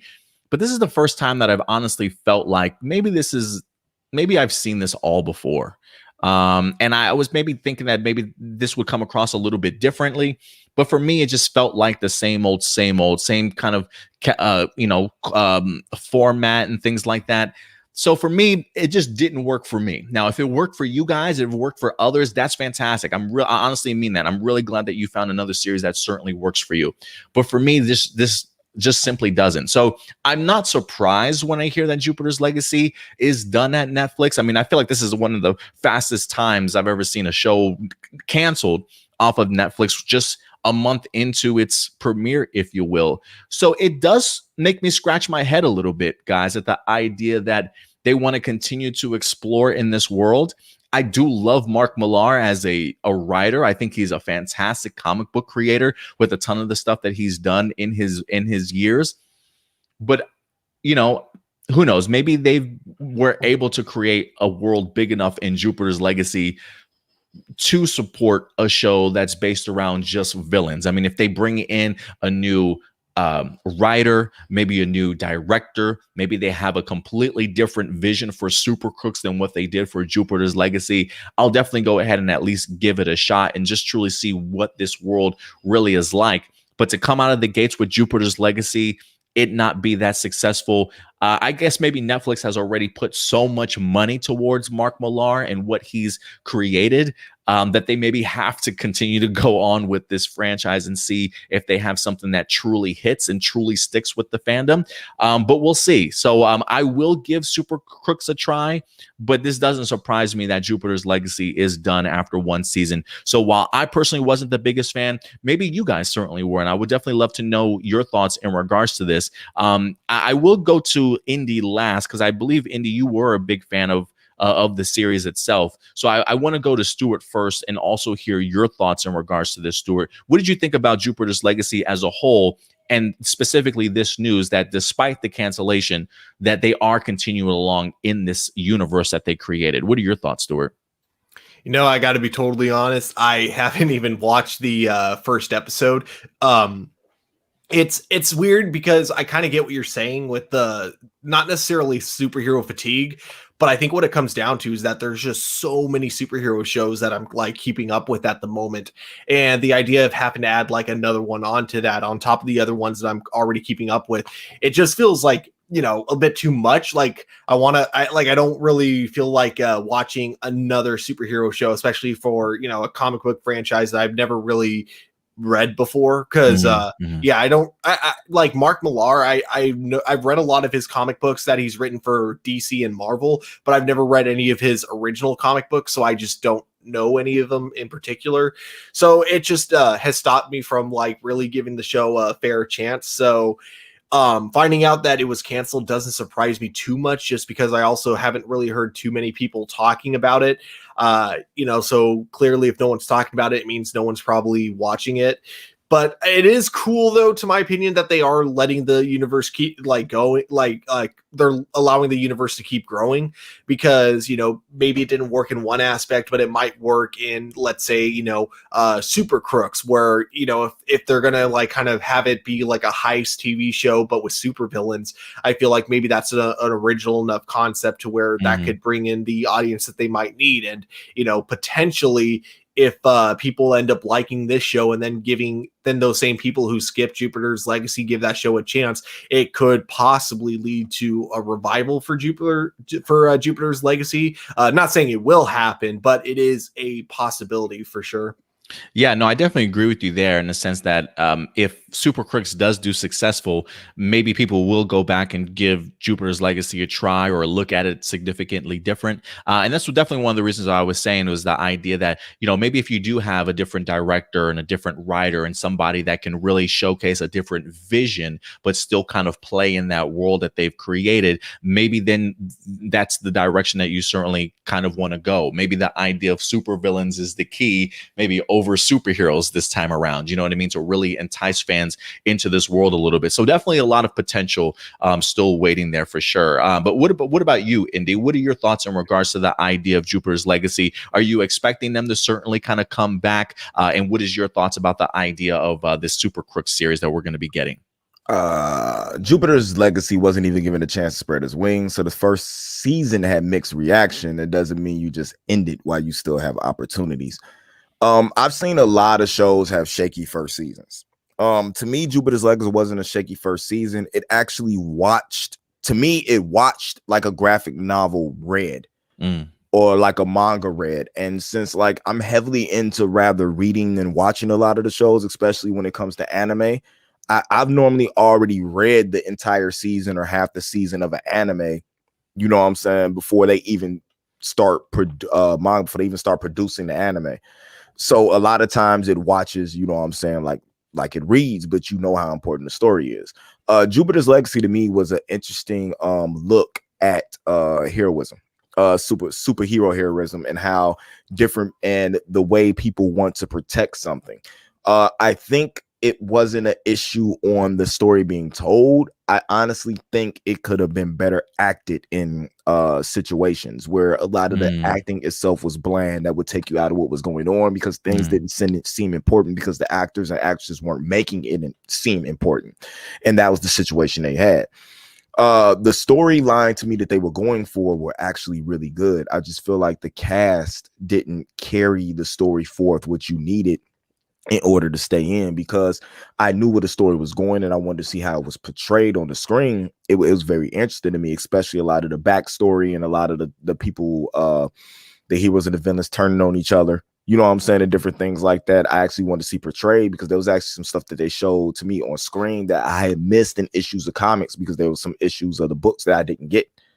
So actually being surprised, seeing what's going on, the backstory of how they got their powers, why people turned on each other and all that, it was very intriguing, especially after coming off of watching a show like Invincible. You know what I'm saying? Again, while I read all the comics, it was cool because Invincible went by like that. Everything happened in every episode, moved by so quick, and you had to pay attention to what was going on to be able to follow everything. I actually appreciated the pace that Jupiter's Legacy had in slowing down and actually trying to build the world, expand what each individual character was, why they're going through this, why they're doing this, and letting you slowly get into everything. So for me, it was coming off of everything being rapid, especially with Falcon and the Winter Soldier, WandaVision, everything was just hitting you really quickly, to actually slow down and actually have somebody actually tell me a story in long form. I'll let you continue here in a second, but I think you might be onto something, Indy, in regards to maybe why it didn't hit me the way that I wanted to. That I think maybe pacing certainly had a lot to do with it, because they slowed it down. And the idea of what you said about the actors and their performances, and maybe not, I feel like maybe a combination of that and the pacing, just that the blandness and the pacing was maybe just kind of, maybe that's why I kept falling asleep every time I tried to watch this series the first couple of times. So you might be onto something in regards to at least how it hit me, at least. So I get what you mean. Yeah, definitely. Because if you're going to slow something down, you got to make sure the actors can do what they need to do. Think about it. Watchmen, if you go watch that, if you go back, you go watch that movie. That movie is slow paced. It is. But the acting and the storytelling is what keeps you in there. You know what I'm saying? The way the actors are interacting with each other and everything like that. With this, it just felt like everybody would. It felt like I was sitting in my living room talking to my loved ones about stuff that was like it felt too everyday. I felt like they were trying to make it too relatable, and the way the acting and stuff was coming across, instead of actually getting out there and earning your dollar. Now, and they had some pretty high budget, like some mid to high budget actors, you know what I'm saying? People were supposed to look forward to, you know what I'm saying, seeing them act. And it just seemed like they weren't in the roles they needed to be in. Now, that's not everybody on the show. Right. That's just majority of the characters that you end up, you know what I'm saying, following what's going on. But it told a good story. It felt very Smallville-ish. I mean, or like what is that? The Superman and Lois. You know what I'm saying? At times, but the difference between Superman and Lois and Jupiter's Legacy is that the actors on Superman and Lois stand out, and they're actually doing credible acting. They make you they make you get interested in what's going on, even if the story is moving slow. So I thought it was good for what it was. I actually enjoyed it, like I said, coming off of all this high, and we're getting ready to get right back on high speed comic book stuff. You know what I'm saying? Come around the corner, being able to slow down and actually enjoy something was pretty cool to me. But them canceling it sounds weird to me, because I always felt like, especially after watching this, that they weren't going any further. I felt like they were going to go somewhere else with it, like at the cliffhanger. So when you told me about Super Crooks before I even read the article, I went, all right, they're going from the other perspective of what's going on, because mainly the show was villain heavy anyway. It was basically about the villain. So that made me feel like that's what they were setting up to start off with, you know? So I don't know. I'm looking forward to it. I'm trying to see what they're going to do with it, because the villains in this show are the most interesting characters anyway. And it's the same way in the books. The villains are just more interesting. So hopefully it takes off, and they have a big world to play in. It's a lot going on in this world. Yeah, I mean, just from comic book form, like he definitely does have a huge universe he's created for himself. And Mark said, could you name a show Could you name a show or a movie that benefits from being slow paced? To me, slow pace being a negative critique is not a good argument on its own. There has to be more. I mean, we said that there is more. It's not just the slow pace, it's slow pace and bad acting. You can have movies that have a slow pace. One of the best slow pace movies ever to me is The Machinist. But the reason why The Machinist is so good is because of the acting, even through the slow pace. The acting is just phenomenal in that movie. You know what I'm saying? You can't tell me that you're going to drag me along for 10 hours and have me sit here and watch something that would normally put me to sleep if you're not putting on a show. With your acting. Monsters Ball was a very slow paced movie, but the acting in that movie was phenomenal and kept you into what's going on because you wanted to see people emotionally respond to different situations in the movie. When you were looking for people to emotionally respond to very valid situations in this television show, it was very bland. So it's like, if you don't care about it, why should I care about it? And I think another thing that helps with, slow pace and one thing that can work against it is the payoff itself. So what are we building up to? And is it worth, the kind of like the slow pace that builds up to it? Even though this movie wasn't really slow paced, in my opinion, the one example I always kind of bring up when it comes to kind of payoff is the Power Rangers movie. Is like the idea of we have like a full like 20 minutes where we don't even see our main character suited up. And that was totally fine with me because I was actually having a good time with these characters.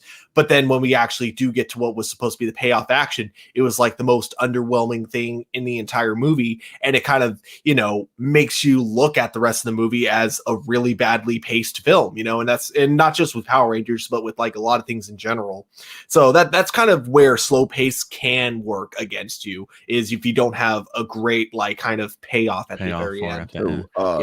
Prometheus, Event Horizon, all them something's finna hit the planet, you know what I'm saying, movies, when your big payoff is stopping an asteroid, you know what I'm saying? Like it's the acting in those movies that keep you into it, and that's the only thing they were missing. And it wasn't all the actors, it's just that some of the people in the key roles just didn't do what they were supposed to do, and that ended up hurting especially the superhero kid. Like I can't remember his name, the main character, and I can't remember his name. I can tell you his costume, his power set, and all that. I can't remember his name, and I can't tell you a line he said that was relevant. But I know exactly what his plot line was, you know what I'm saying, during the show. That doesn't make that's why you're canceled. You're not canceled because the writing was bad or because anybody didn't give you a chance. You're canceled because the acting couldn't get anybody to get past episode 3. I mean, yeah, sadly, I couldn't get past episode 2. So yeah. But guys, listen, we definitely want to know your thoughts. The Millar world will certainly continue. I do agree with you, Indy, in the sense that if this show did have some pretty interesting villains, at least, or you saw them utilize more in the Jupiter's Legacy, maybe the idea of tackling a series that will focus just on the idea of villains, maybe it's a different tone, a different vibe than we certainly got from Jupiter's Legacy, and maybe that's something that will certainly attach itself to the audience that it certainly reaches out to. So hopefully good things will certainly continue, especially if Netflix put that type of money towards creating this cinematic universe, if you will. But we'll see what happens, guys. But listen, we want to know your thoughts. What did you think about Jupiter's Legacy? Does the idea of it being canceled after one season make sense to you? Does it certainly not? We definitely want to hear your opinions. And will you check out the upcoming Project Super Crooks? Definitely go ahead and let your thoughts be known in the live chat or the comment section box below, guys. And then last but not least, we've got our last topic before we get into your guys' live viewer questions. We're going to talk about the world of Marvel here very briefly. And guys, one of the things that I've been saying on my Twitter account, on our Facebook page, there is a name. If you're a big Marvel fan, if you're a big Star Wars fan, a name that you definitely have to keep out for is the name Michael Waldron.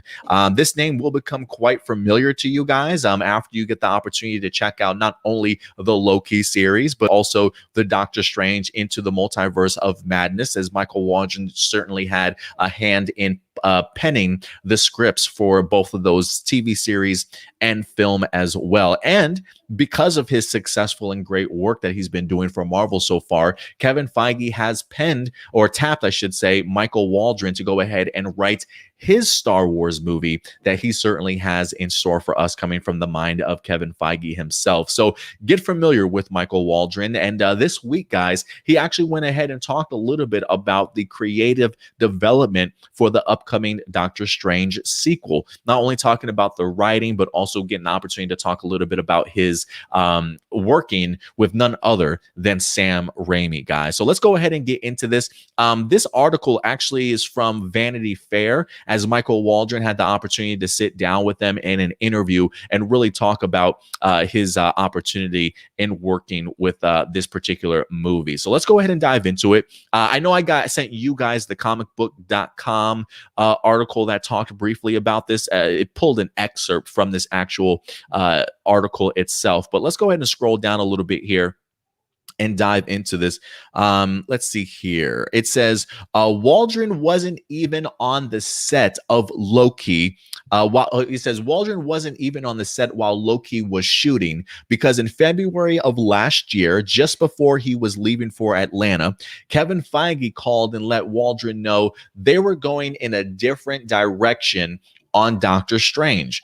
Original Strange director Scott Derrickson left the project over creative differences, and Feige, likely eager to hit the target production date of May, made an offer to Waldron. He says, "I knew I wanted to stay in the family. I felt like Loki was in a great place, and I was eager for what the next challenge would be."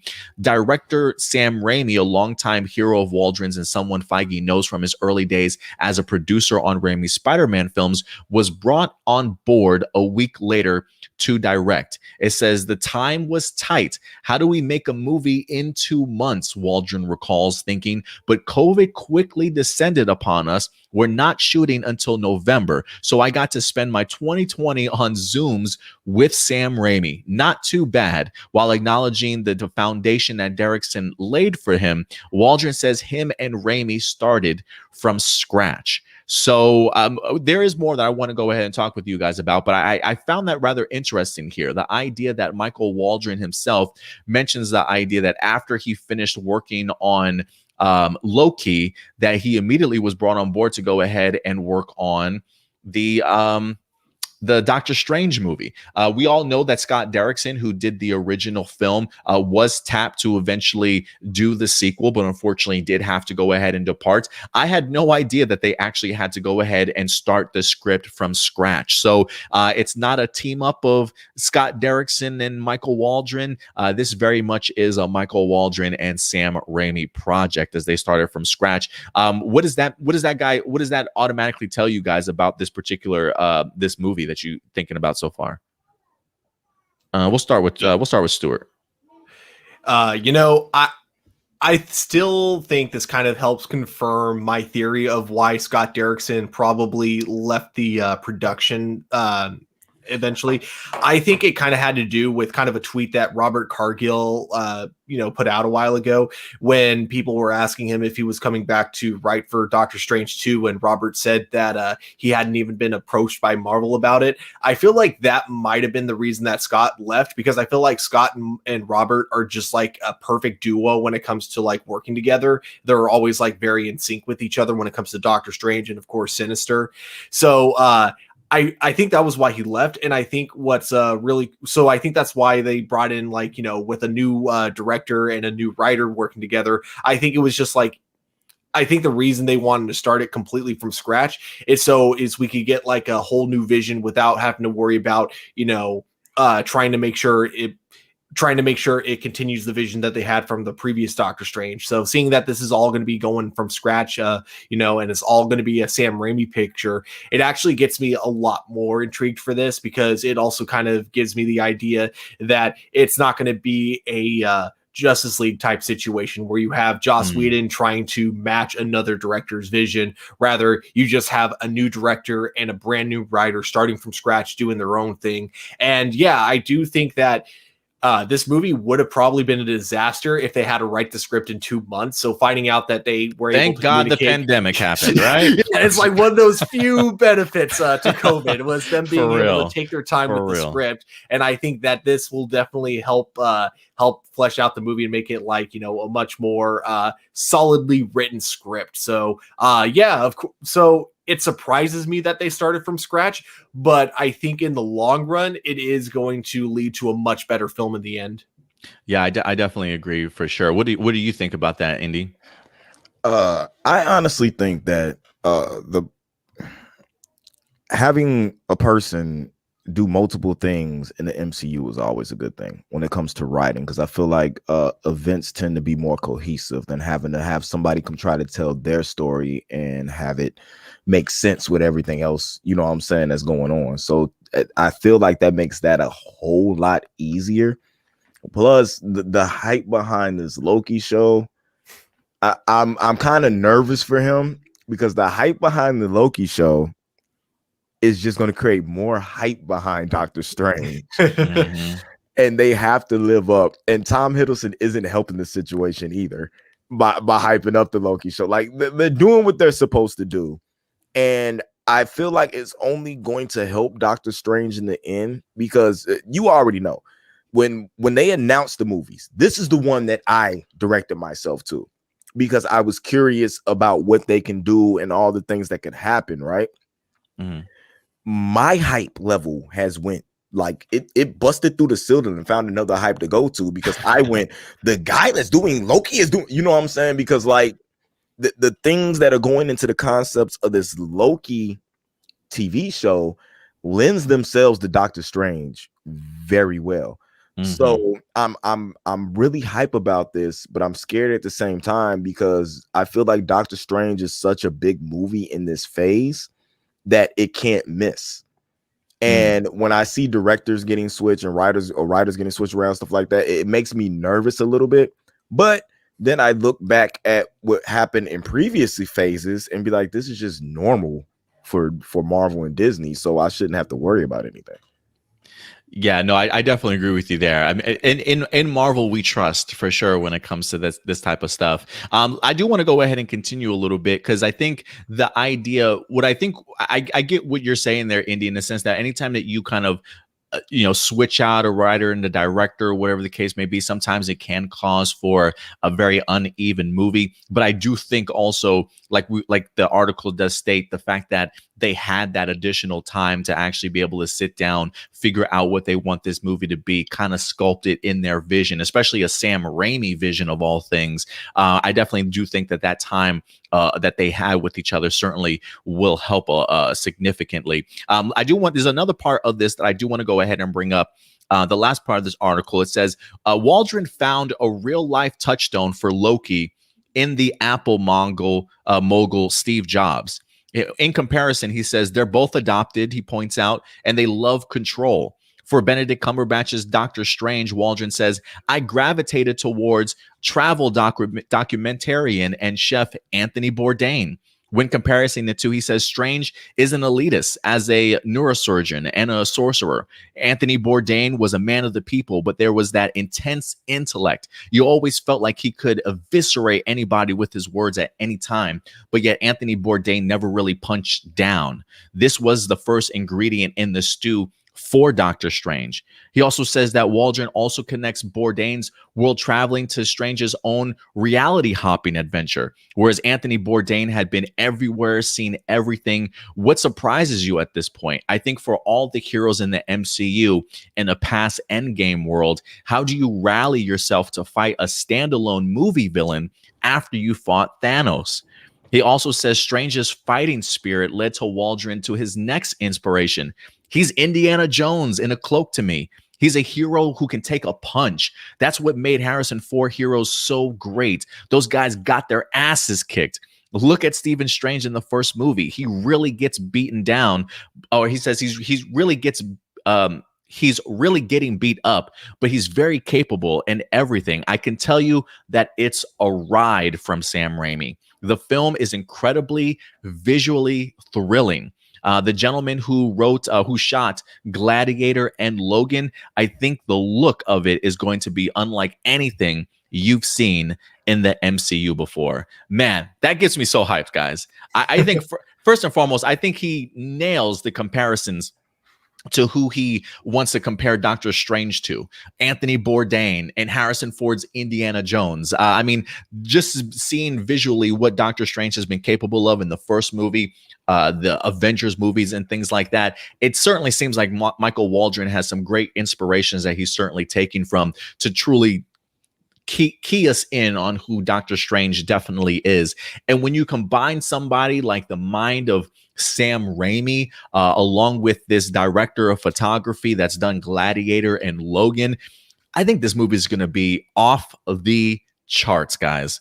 Off the charts. I mean, just with Sam Raimi's visual style of storytelling, from the movies that we've seen, whether that be Evil Dead, Drag Me to Hell. I mean, the list goes on and on. The Spider-Man stuff. He always has his unique flair of storytelling that really leans on the visual and how he presents certain camera angles and things like that, all to bring in that impact and emotion. So I think with Michael Waldron's understanding of who Doctor Strange is, Sam Raimi's vision, guys, Indy, you just mentioned the idea of after seeing Loki that the Doctor Strange movie is going to have even more hype and expectation towards it. I can see why already, you know what I mean? And I almost feel like even though they know the weight that's on their shoulders for this Doctor Strange movie and what it's meant to do, I do think that they're going to do a fantastic job with this movie. So let me throw this back over to you, Indy. You hear this about what he's saying about Sam Raimi, visually, that this movie is unlike anything you've ever seen, and his comparisons for Doctor Strange. How do you think Michael Waldron has his hands around this character? Well, sir, I have seen a lot. So I'm interested in seeing something that I've never seen before. But no, I love his comparisons, you know what I'm saying, that he makes. Just like he said, like fighting a villain like Thanos, like, come on, man. Doctor Strange first villains were like, I guess you could say like Baron Mordo and Dormammu. Mm-hmm. Like, you know what I'm saying? And then he fought that. You have to tick it up, you know what I'm saying, with his rogues gallery. Like, he fights the worst of the worst while everybody else is fighting aliens. You know what I'm saying? Like, it's nuts what he goes through. So it's going to be interesting because we're probably going to get a Baron Mordo appearance. We're probably going to get multiple villains, you know what I'm saying, when it comes to Doctor Strange because of his power level. We'll probably have a Scarlet Witch as a villain. So it's going to be pretty interesting to seeing what's going on. So I'm travel documentaries, Harrison Ford, like, Harrison Ford in a cape. I never thought about that because when Harrison Ford to me is not Indiana Jones. Harrison Ford to me is Han Solo. Yes, Han Solo. So like I never thought about putting a cape on them. Then I go back to Indiana Jones. I'm like, oh yeah, he did do that. You know, so it's interesting to me how he plays with it in his head, and just comforts me to let me know that he's already on the right track. Mm-hmm. Yeah, that's definitely what gives me hope too. Just hearing his depiction of how he views Doctor Strange definitely makes me feel like they're onto something here. What about you, Stuart? You hear all this stuff about visually it's stunning, unlike anything that we've seen in the MCU. His words about Sam Raimi and his comparisons. What are your thoughts about what Michael Waldron had to say? Yeah, I thought that was like such an interesting comparison with Indiana Jones. And yeah, it kind of reminds me of like, probably the most famous and my personal favorite Rocky quote, the idea of it ain't about how hard you can hit, it's about how hard you can get hit and then still keep getting up. It's a great quote. Oh yeah, definitely. So, I think if that's like the kind of thing that they're bringing with Doctor Strange, Multiverse of Madness, I think it's going to be like an excellent, inspiring Marvel film that they're going to add. I think another benefit too about having the same writer that did Loki also working on the Doctor Strange sequel is that both of them seem to be like, delving into not only like different timelines, but possibly, different universes as well. So I feel like if you're going to establish like the rules of how the multiverse and how like multiple timelines work in the MCU, it helps when you have the same writer working on both the television side of things and the movie side of things in order to make sure that vision stays consistent, because you don't want to like establish one rule about timelines and then suddenly you have another movie come out where suddenly the rules are completely different and do not at all like follow the same rules. Cough cough, Legends in the Flash, cough cough. But yeah, so I think it'll help it so it like keeps the universe feeling very coherent and and overall, just like kind of the way he describes the way he's going to be writing Doctor Strange in this movie, I think it's going to be really entertaining. You mentioned the idea of making things very coherent. The Vanity Fair article does also go ahead and talk about, well, first off, for those of you who don't know, Michael Waldron, I believe, might have gotten his start mostly from Rick and Morty, if I'm not mistaken. I believe he actually wind up getting an Emmy nominee for one of his episodes. So that's where he gets most of his fame from. But as far as like cohesiveness and with the rest of the other MCU stuff, it does also go on to talk about his exploration into WandaVision and how he teamed up with the writer for WandaVision to kind of make sure that both of those stories linked very well with one another, so that everybody was certainly on the same page. So I do like hearing that we do have multiple writers from whether it be TV series for Marvel or movies working together to make sure that the stories are in fact straight.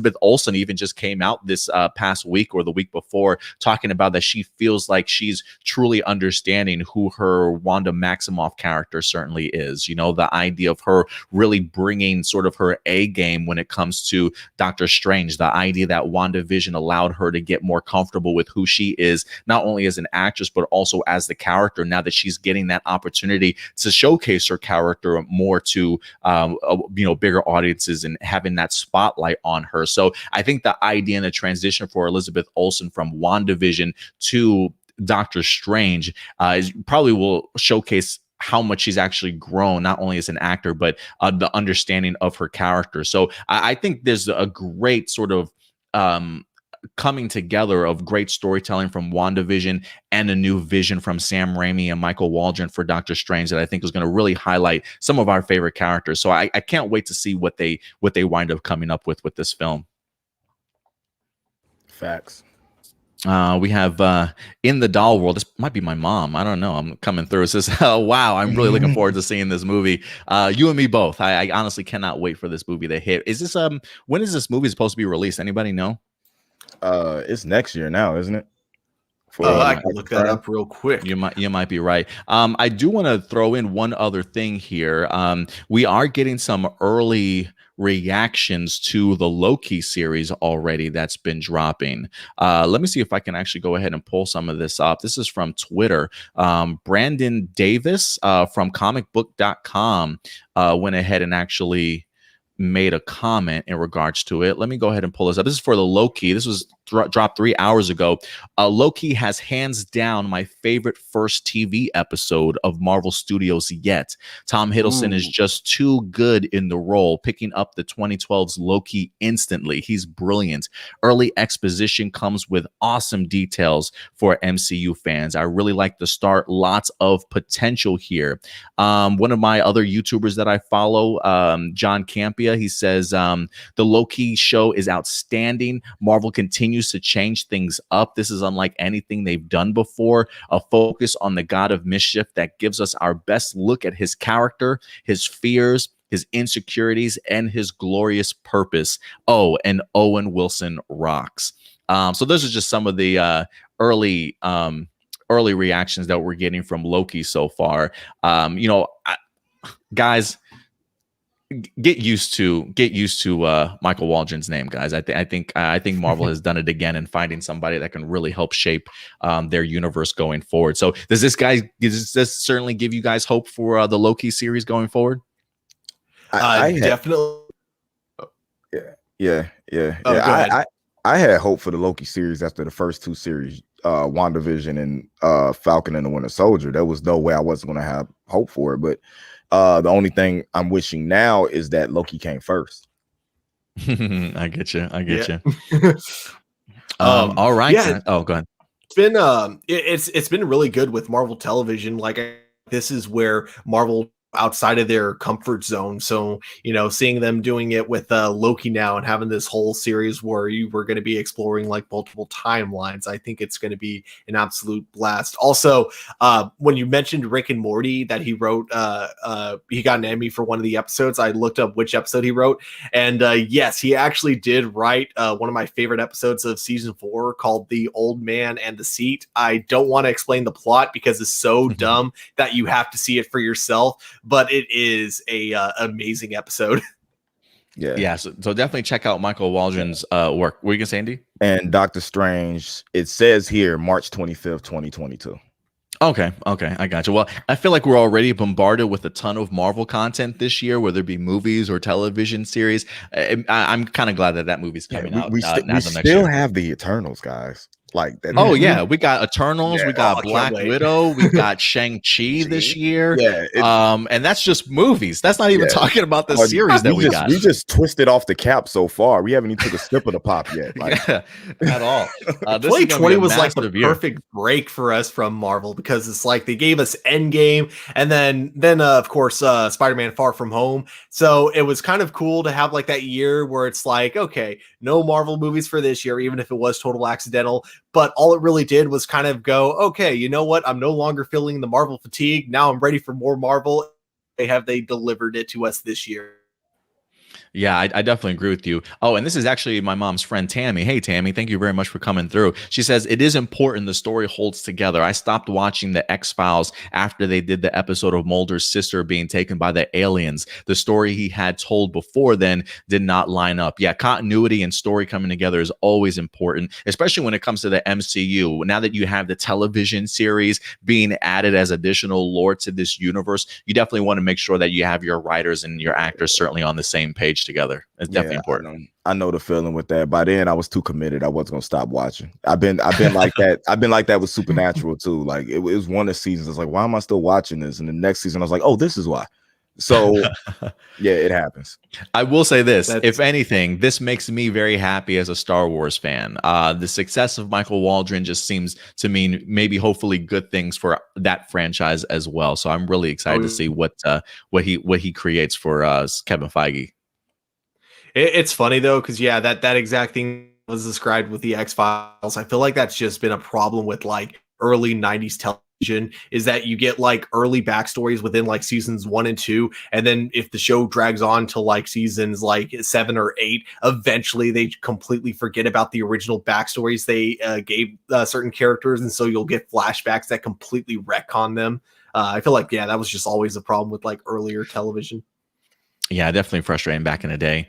But guys, listen, we want to know your thoughts. You hear some of the words that Michael Waldron's talking about from his time on Loki to Doctor Strange 2. How excited for you for not only the Loki series, but also Doctor Strange Into the Multiverse of Madness, guys. Definitely go ahead and let your thoughts be known in the live chat or the comment section box below, guys. And with that, we will wrap up all of our topics, and if anything, start diving into your guys' live viewer questions for the day.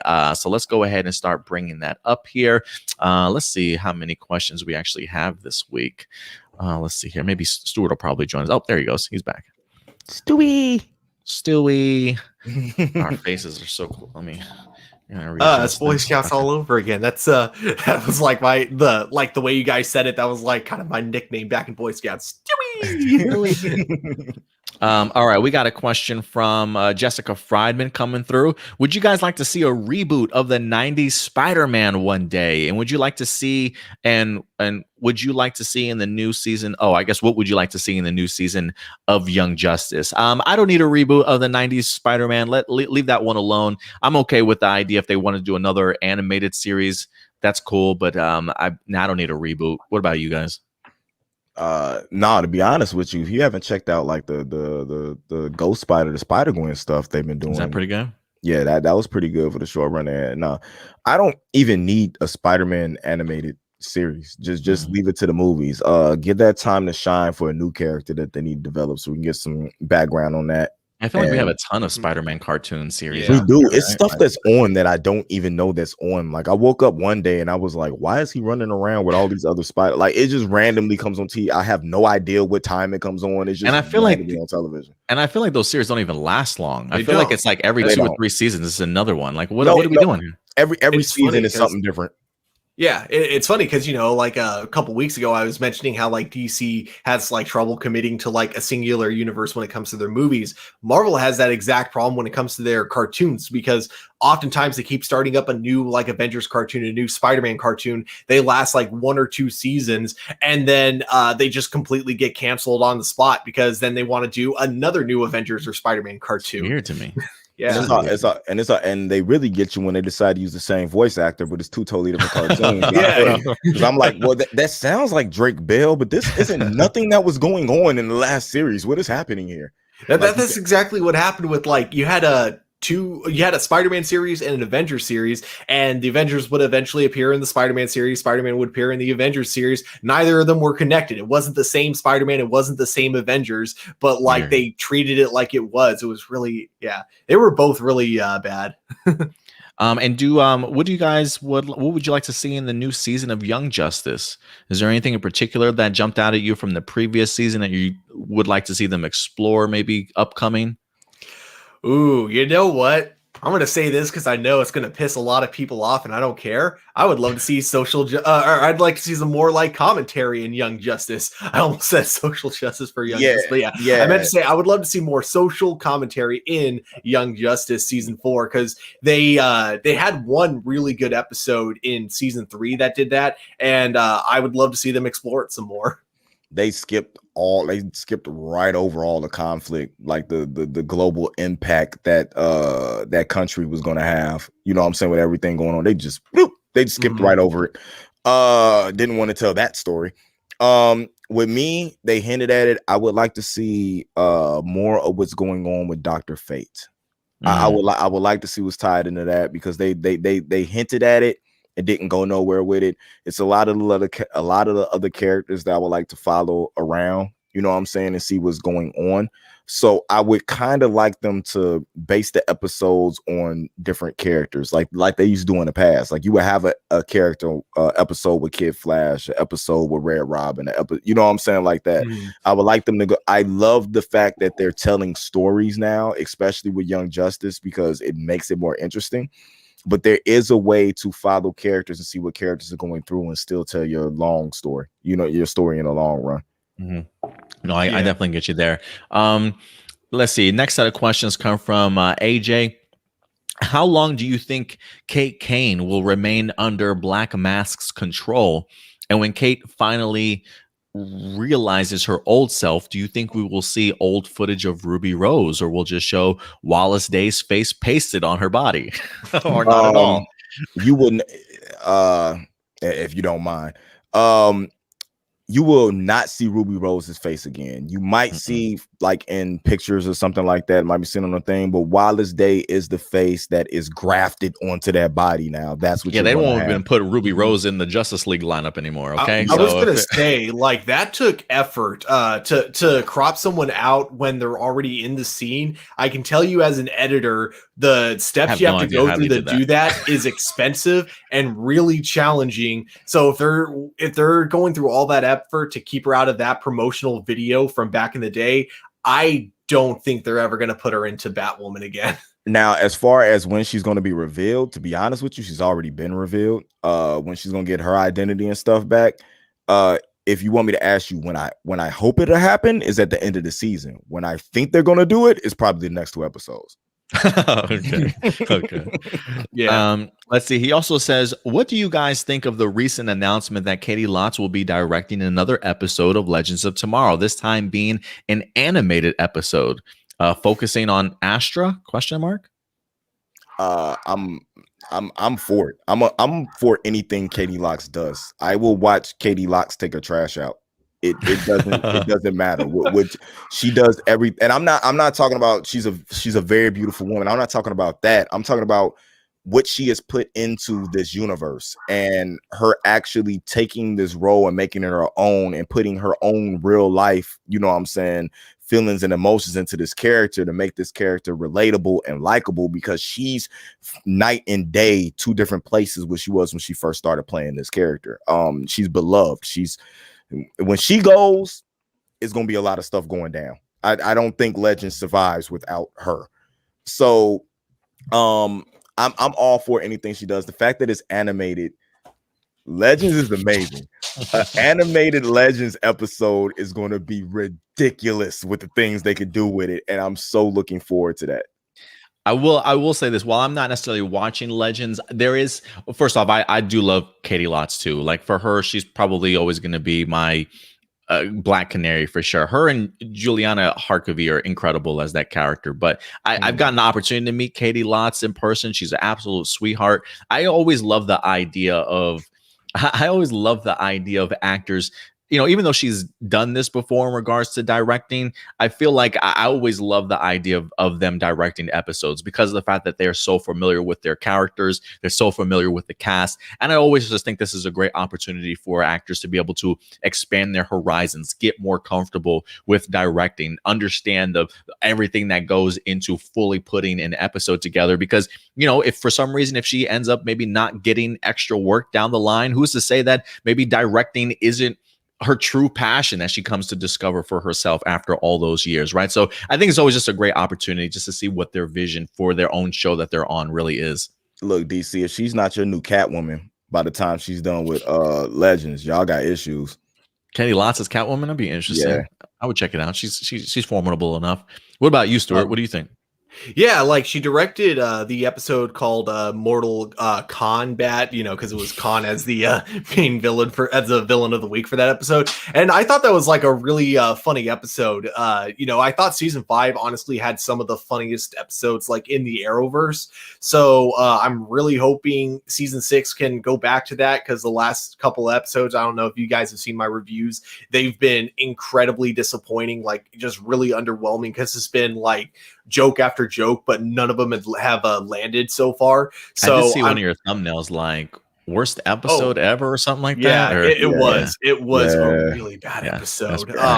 So I'm keeping my fingers crossed that, you know, the writers get their funny back, essentially. But I do think that, she has shown that she knows how to direct an episode and, you know, make it funny. So I am hoping we get that back in this episode. So I think her directing it is going to be great. They're juggling too many characters. That's honestly, it's way too many characters. It's I don't understand how they're doing it. You can't get everybody their jokes. Like, I mean, it's weird because they had a perfect balance of like telling a good story and making me laugh in season 5, and now that balance is just gone. Now, like, not only is the story not working, you know, none of the characters are coherent anymore. Like, everyone just acts the way they need to for that one episode to tell its story, not because it makes sense for their characters. And then I think like the biggest problem is that if you're having a show that doesn't take itself seriously, that's fine, but it's still got to be funny then, if that's the direction you're going with. And season 6, I haven't been laughing enough. Let's see here. AJ's got one last question. He says, what were your thoughts on the latest episode of Superman and Lois? Do you think Clark and John Henry will now team up to save Earth Prime from Morgan Edge and probably the black suited Superman from John's Earth? Have I watched this week's episode? I have not watched this week's episode. I did see the John Henry reveal. I think my last episode I watched was episode 7. Yeah, if you haven't watched it, now you know what happens. I think at the end of this episode, they made it very clear that like John Henry and Superman, even if it's like he's not happy about it at first, they are eventually gonna have to work together. And you could tell, and I don't blame John. That's like what's so amazingly well written about the show, is that I totally don't blame him for not trusting Superman. He's literally looking at the face of a man that killed his wife. So it makes total sense why he doesn't want to trust Superman, even knowing that this is a very different Superman from the one from his world. But I do think eventually they are going to have to work together. And sooner or later, at least by the end of the season, I'm sure we're going to get him in a new Steel costume. Yes. But probably the Probably the one difference is I don't think we're going to be seeing him with the S on the as the symbol in the chest, since his origin is like basically the opposite of the original Steel from the comic books. I mean, who knows? The S stands for hope. Maybe, Yeah. you know what I'm saying? Don't necessarily It be is Superman. possible. It is could take a possible. 180 by the end of season 2, and that might be when we get the S on his I was costume. I was just about to say the same Or thing. he could end up with an L on his chest. I mean, that too. Yeah. Now, for me, my only thing was like, I just hope that they give him a legit Steel costume at some point in time this season. So we'll see what happens there. Let's see here. Doomsday's got a couple questions. Last week, I probably should have specified what I meant, because I meant to say, what are your top 4 favorite Spider-Man actors, including the one for Miles Morales? I don't know what are your top 4 favorite actors? I'm assuming. So pick from the 4 that have done it. I think just like, of all the people who have voiced or played Spider-Man in live action. So okay. technically that would put us at like 6, because you had 2 different actors playing Peter Parker in Into the Spider-Verse. So Spider-Verse? Yeah. Oh, okay. Because you had Chris Pine playing the Peter Parker that died. Then you had the I forgot his name, but the dude from New Girl playing like the Spider-Man that was Jack from Johnson? the other universe. Yeah, I did like Jack Johnson, or Jake Johnson. I don't even know. I can't remember how to pronounce his name. I mean, I would favorite Spider-Man actors. I mean, for me, probably Tom Holland, and then no particular order, Tobey Maguire for sure. Was it Shameik Moore? He did the voice, right, for Miles Morales, I believe, in Into the Spider-Verse. I really liked his voice. So yeah, I'll even say Shameik Moore and Jake Johnson. Garfield, Holland, Japanese Spider-Man. That counts. It does count, and he was dope. Like it was very entertaining for what it was. And the dude that stopped the subway train, whatever the hell his name is. Tobey Maguire. Yeah, Maguire. Oh, yeah. I get you. Okay. So I guess my order would definitely be Tom Holland at my personal favorite. Tobey Maguire would be a close second, and then what did you say the guy who voiced Miles's name was? I think it's Shameik Moore. Shameik Moore would be my number 3, and then I think Andrew Garfield had okay moments where I could see him as Peter Parker, so I'd put him at number 4. Oh, okay. What do you think is the funniest MCU movie that we've ever had? Thor Ragnarok. Yeah. I'd say the first Guardians of the Galaxy movie. Thor movie Ragnarok had me for me, laughing man. my butt off. Thor Ragnarok for me. God. I think it was funny because Guardians did so well and it was able to open up what it did, but Thor Ragnarok was a different level of funny, dog.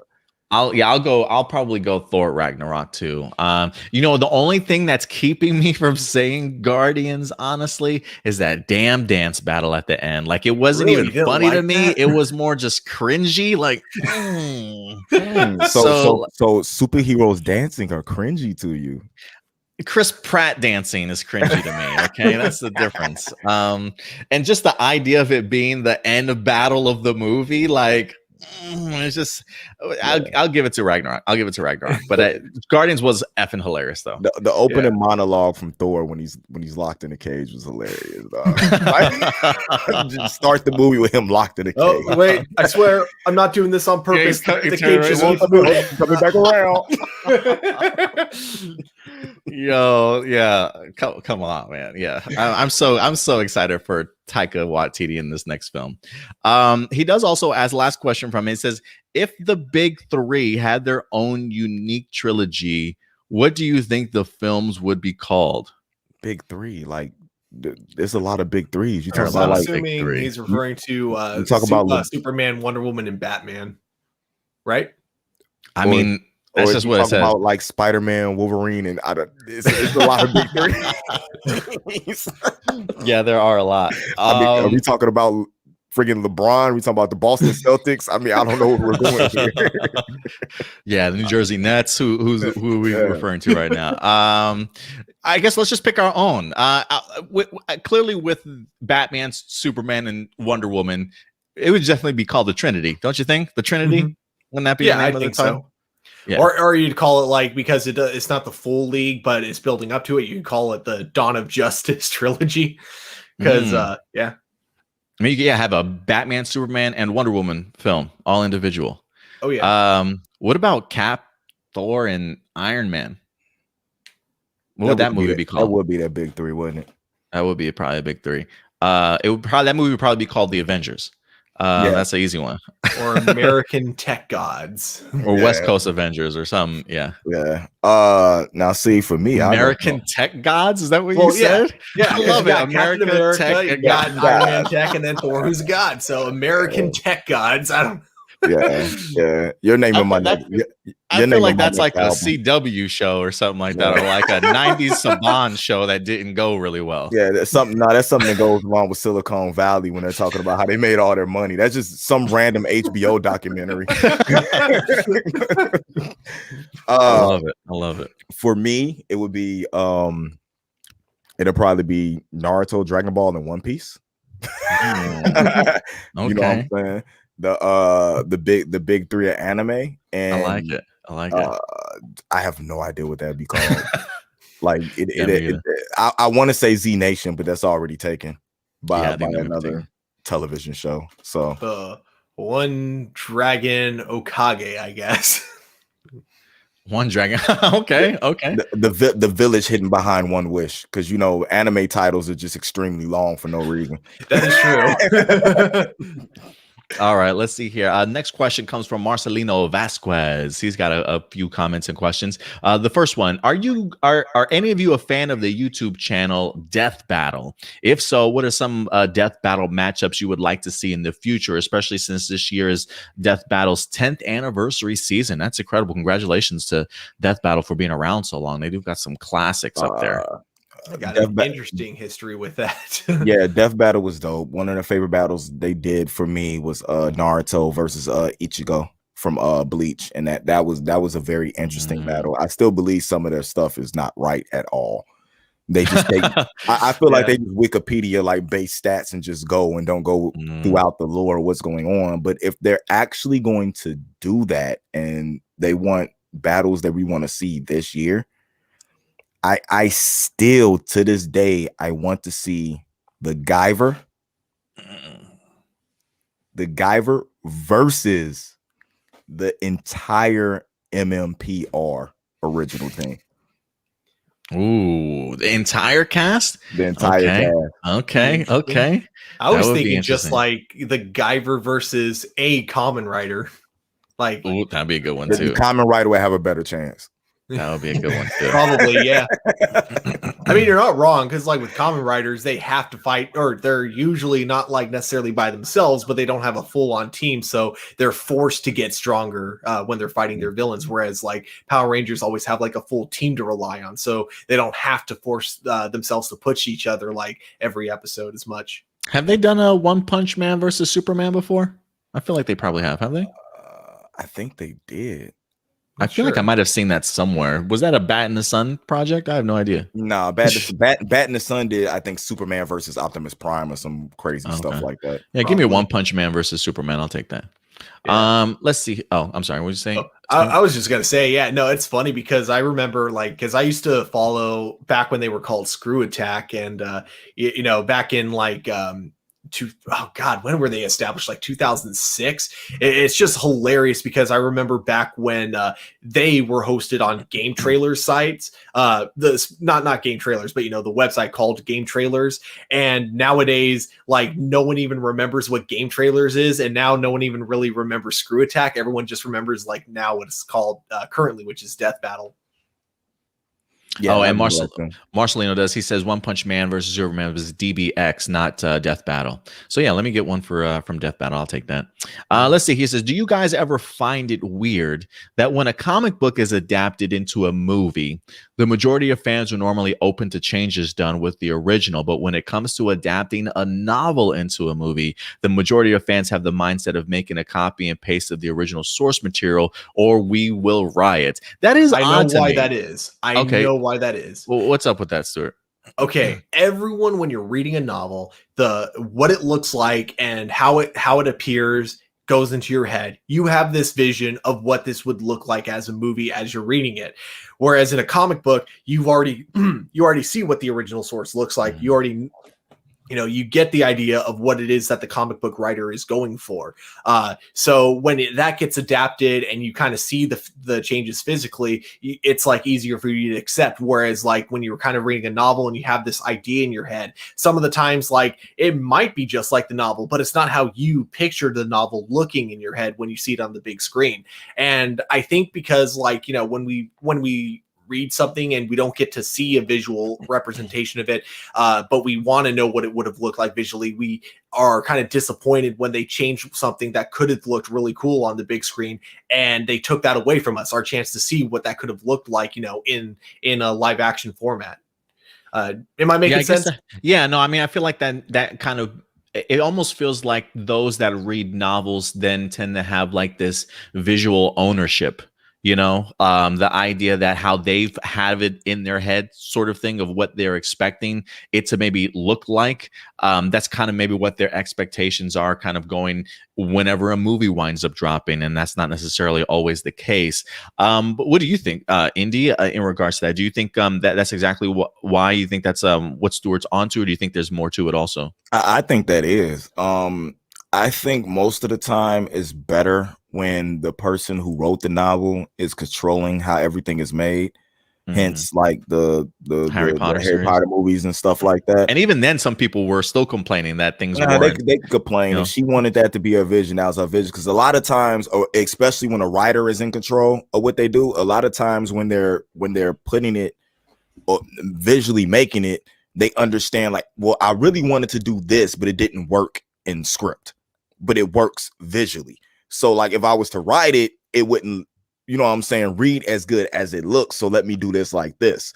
That's a lot of times what happens when you're adapting novels. Some stuff just doesn't come over good visually, and they have to change stuff so it looks more compelling visually. It would have read good, but it doesn't look good. A lot of women had a problem with that when it came to what was that one movie, 50 Shades of Grey and all that. They was mad they changed the way the characters looked and everything, but you get what you get. I mean, you still flock to the movies, to watch it, as we flock to watch Harry Potter and everything else. So to me, if it's going to be for the better, I have no issue with it. But if you make changes and it's worse, that's when I have a problem. That's why at this time where I personally can't be upset about the end of Game of Thrones, because the end of the story was never written. It's no book. Now, if his story, how he ends it is better, I'll be upset. But they could only go off of what he told them, and had to try to make it as good as possible. And even had to stretch that out to so many episodes and for what he gave them to try to get the point across, and you can see. So if it's going to be better than what it is in the novel, I'm cool. If it's going to be worse, why are you even attempted to make this to start off with?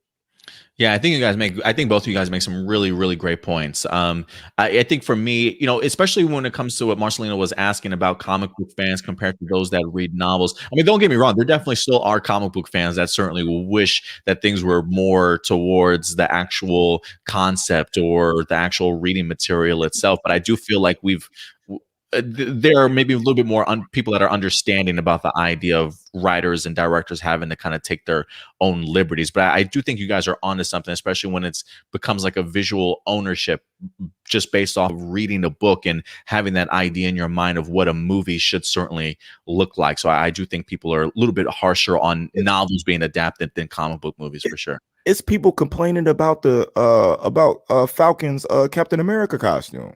That's pretty accurate. No, they could they could have changed the helmet. It's not. They could have changed the headpiece. That's not protecting anything. What if somebody just shoots him in the head? Like, it's literally comic accurate. Or they're mad that the pattern on the wings isn't the same as it is in the book. It's different. I'm like, y'all people are just. Hey, Stuart, Datilla agrees with you. She says the guy with the flash beanie brings up a great point. But yeah, so that is in fact Stuart making some good points there. Let's see here, guys. He also asks, do you guys think Netflix should be Wait, do you guys think Netflix should be canceled because of cuties? I want cuties to die, but I don't think Netflix should be canceled. I haven't even read Don't, or watched don't, this cuties thing. don't, No? don't. It's about Like I heard it was like pre, underage kids it's or something like that. preteen girls in a twerking competition. Like, okay, Oh. here's my thing, is that I get what the director was going for. The director was trying to say that, like, this is not okay. However, the problem is that then you show it and then you're trying to say this is not okay, which kind of ruins the point that you're trying to make, to my opinion. I know there are people that will defend it and say that because her intentions are good, we should, accept the movie for what it is. I personally don't really agree with that. I think it kind of comes down to when you're trying to have commentary on something that's bad and you want to show it through a visual aspect, it's most of the time it's fine because there's a lot of things that you can fake. You can, let's say, for example, scene with police brutality. You can show that happening, through some really good acting. The problem with what she was showing is that can't be faked.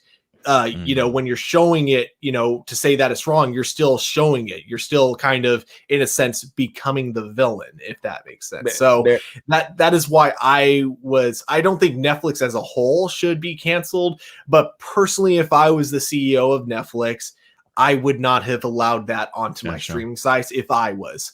I wonder if somebody will lose their job over that. I don't think they were paying attention when somebody let that go up. The issue with this is that it shouldn't have been a movie. If they wanted to attack it that type of way, they should have made it a documentary. Exactly. Because the way it's coming across now is in a similar vein of You Got Served to Step Up or something like that, like competition dance flick.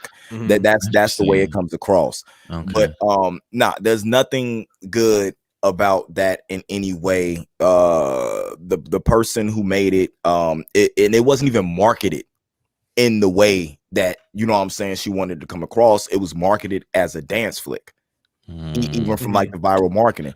That as a documentary would have actually been very good, you know what I'm saying, to doing a documentary style on what's wrong with this.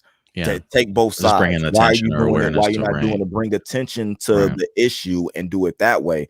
It's nothing good about that. Netflix should take it down, but when it comes to contracts and stuff like that, they probably can't take it down. You know what I'm saying? Depending on what it's going to do. Yeah, I am wondering if whoever agreed or gave that the green light to be posted up there, I wonder if they are bound to lose their job or something like that. I have no idea, but yeah, there should be some ramifications for that. But yeah, I haven't checked it out. Really have no intention to, but I'm glad you guys at least know more about it than I certainly do.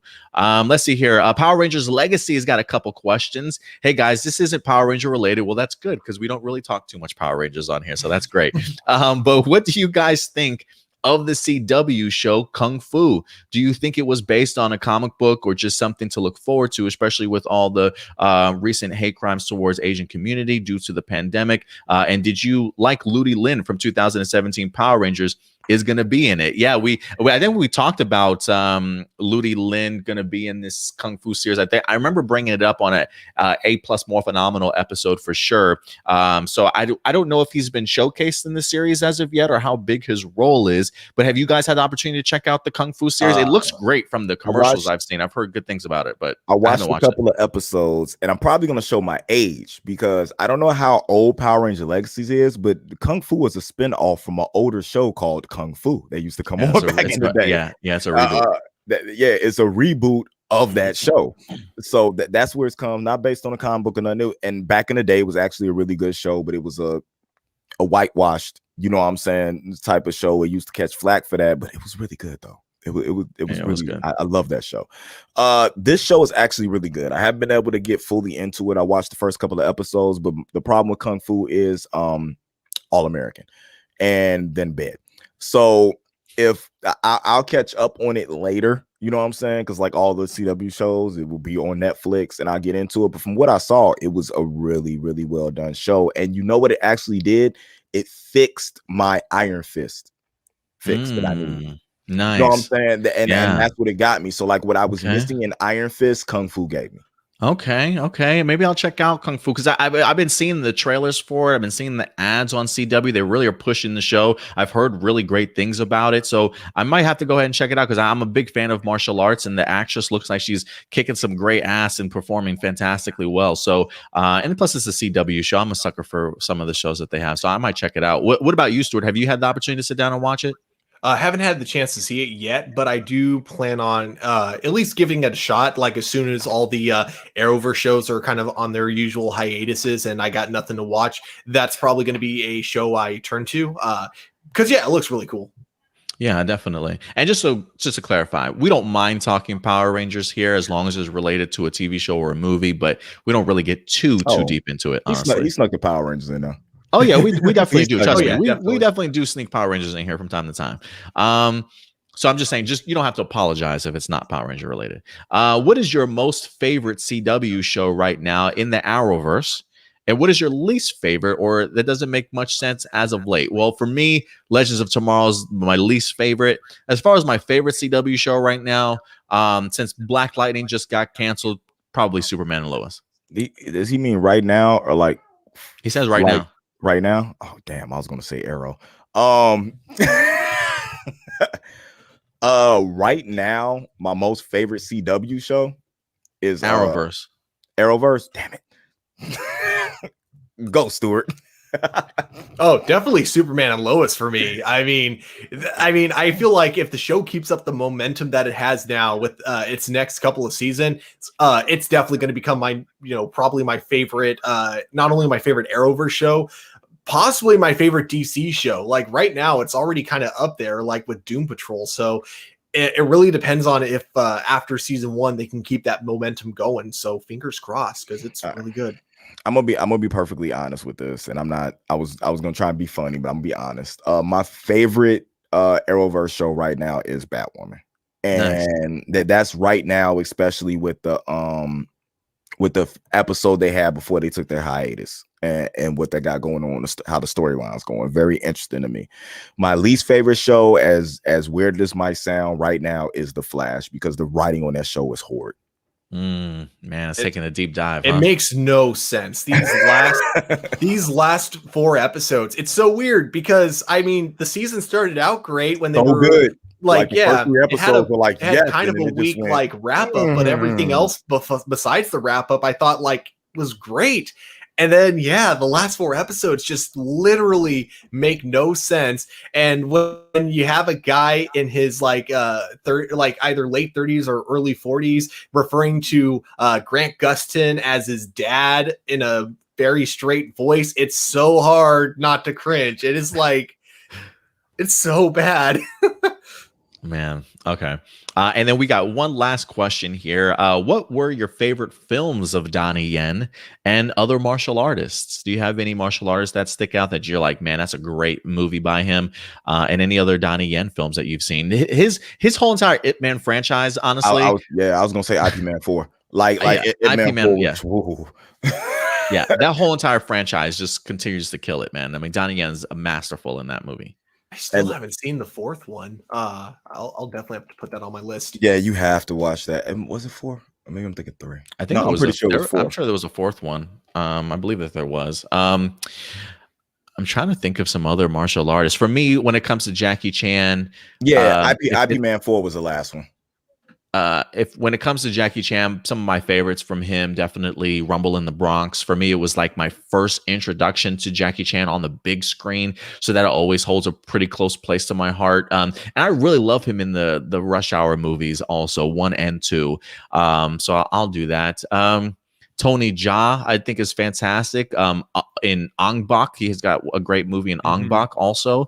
There was another Tony Jaa movie that I saw him in that I can't remember off the top of my head. Jet Li, for instance, Hero, I believe. That was a great film by Jet Li, Hero. Amazing. Yeah, I'm sure there's other ones out there I can think of. What about you, Stuart? You got any favorite Donnie Yen movies or other favorite martial artist movies? I think Ip Man 2 was, I think, my favorite in the franchise, if it's the one I'm thinking of. That one was just absolutely awesome. And then when it comes to other martial artists, I love Jackie Chan, and I think my favorite Jackie Chan movie would probably be the second Drunken Master film that he did. That's a great one. Especially that fight scene where it's like literally Jackie Chan himself fighting on hot coal, and like the fact that he's able, like Jackie Chan is a freaking beast with all the stunts that he's done before, that he's, you know, almost died several times filming movies, and yet he still keeps going. You know, anytime I see him like doing these incredible stunts like that, I'm all for it, for sure. And there might be a generation of kids out there that may, or people out there that may not know who Jackie Chan truly is, or haven't really seen any of his work, but this guy is doing his own stunts before, you know, stunt doubles became a bit, I don't want to say before they became a big thing, but he just said F stunt doubles. But he's had some amazing performances that he's done on his own. Yeah, and it's funny because, you know, not to like say that Bruce Lee himself isn't really awesome. He definitely is. Oh, but something that people forget is that Bruce Lee does have a stunt double, or did have a stunt double, I should say. Like in a lot of his early films. You know who that stunt double was? I don't. Jackie Chan. Oh, that's pretty cool. Yeah, that's pretty cool. For me, I'm probably gonna show my age again with this. Philip Kwok, come on, man! Like you got to take 1978, Five Deadly Venoms. Like if y'all want to talk like martial arts movies, we could talk martial arts movies. Tawak playing Leroy Green in The Last Dragon in 1985. Yes. And Michael J. White. You can't talk like martial arts movies and not talk like he to me is like IP Man level, and not having a bad, you know what I'm saying, martial arts flick. Like Falcon Rising in 2014 is just amazing to me. Everything he does martial arts wise is just insane. So, and then I take it back to Surf Ninjas. If y'all really want to be, you know what I'm saying, with it. Like that's all I did as a kid was grow up watching anything that had to do with kicking somebody. Who, Ernie Reyes Jr.? Yes, I've seen that guy from before. Ernie Reyes Jr. is one of the reasons why Michael J. White is so high. Oh, he was also in Ninja Turtles 2. He was the stunt double for Leonardo, I think, in the first one. Yeah, and then he actually was an actual character in the second Ninja Turtles movie. He's literally a grandmaster, and he's the one who trained. He trained Michael J. White. I think he gave something to Michael J. White, but also Wesley Snipes. Interesting. Okay, correct me if I'm wrong. I could be wrong in this. Okay, so don't get offended if I ask this question. That's not the same kid from the last Dragon? No, you're talking about the Golden Child or whatever it was, right? Ah, yes, that's the Golden Child was actually a little girl. Okay, no. I meant the Last Dragon, with Bruce Leroy. There was a little kid in there. No, that wasn't him. Because okay. He'd have been like he's not a little older, old. Right? Okay, yeah, he's not that old. okay, gotcha. I couldn't remember. Yeah, because the Last Dragon was 85. Okay, that makes sense. I might be wrong. Hold on, let me pull up the IMDb. Fun fact, though, he was Ty in the Last Dragon. That was him, the little Ernie kid. Reyes Jr. was Ty in the Last Dragon. That's crazy, dude. Watching Last Dragon, I was like, that little kid could kick anybody's ass, bro. Like, I absolutely love seeing him perform in the Last Dragon movie. So that's so cool that he went on to have such a great career like that. That's cool, man. Surf Ninjas. If y'all haven't watched Surf Ninjas, y'all have to go watch Surf Ninjas. That movie is very underrated. That's a 90s movie I've definitely missed. But you brought up earlier Five Deadly Venoms. I haven't seen that either, but it sounds like such a cool title that I need to check it out. The Five Deadly Venoms is sick, dude. Like that's a lot of martial arts films got ideas and concepts. I think they even had like a promo for like rappers with like female rappers with like the Five Deadly Venoms. It was like Missy Elliott and stuff like that, and they had a whole like promo run with like Sprite or something like that. It's great. Okay, maybe I'll have to check that out because I don't remember that movie at all. But man, I'm gonna check it out. But real quick before we move on, one thing really funny though, I found out a few months ago about the live action Ninja Turtles movie. My dad actually used to work with the suit actor for Raphael. Wow, that's pretty badass, bro. He Oh, had yeah. the best pretty badass. suits too. Raphael was like the best looking turtle in all the movies. he Oh, yeah. did. He did.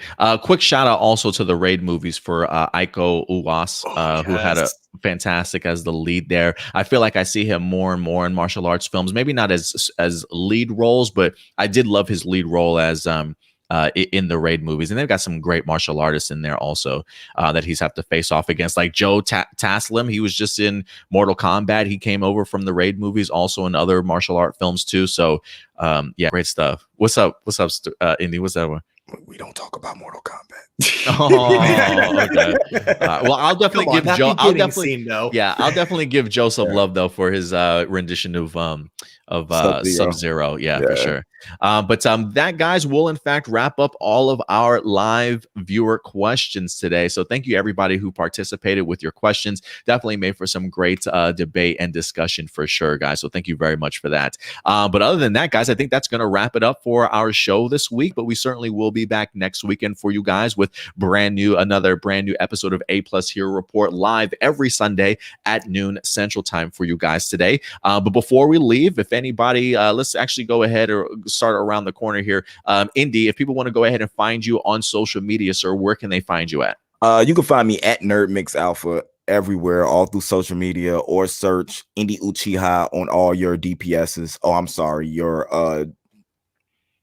streaming, your Apple Music, your Spotify, all that. Search Indy Uchiha. And if you guys are in the Chicagoland area today and you want to come out and you want to hear some hip hop, Shades of Time, Griffith, Indiana, you can see it all over my social media. Tonight, 6 o'clock, 21 and over, no cover. Nice. And Stuart, what about you, sir? You might be on mute right now, but where can people reach you on social media if they need to reach out to you and see what you're working on? Yeah, you guys can follow me at TurboStew01 over on my Twitter page. You guys can also check out my reviews, of course, on this channel and on A Plus More Phenomenal. And I've been kind of saying this for a while, and so far showing nothing. But I might actually start taking photos to just kind of prove that I'm actually working on projects. I am working on I have specifically 3 short films that I'm working on, and I've actually gotten into the process of casting people, which is going to be really exciting. Yeah, 2 of them are going to be horror, or one's going to be horror related, one's going to be horror comedy, and then the last one's going to be sci-fi. And I'm going to be taking pictures, and within the next week or 2, I'm going to start posting them more often on my Instagram and Twitter account. So if you guys want to check out some progress on these short films that I'm working on, definitely check those out. Awesome, Stuart. Thanks for keeping us updated in regards to that, man. Real quick, Datilla does want to ask here. What would you guys call a wrestling show or event for the big 3? Do you have one in mind, Indy, that you would call it? Worlds Collide. Ooh, perfect, man. I think that's perfect.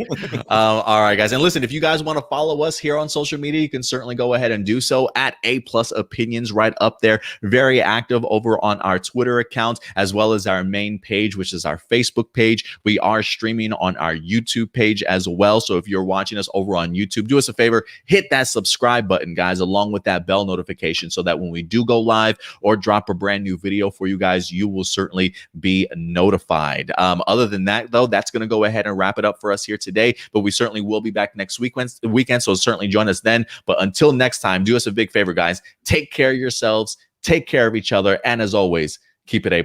We'll talk to you guys later. Bye.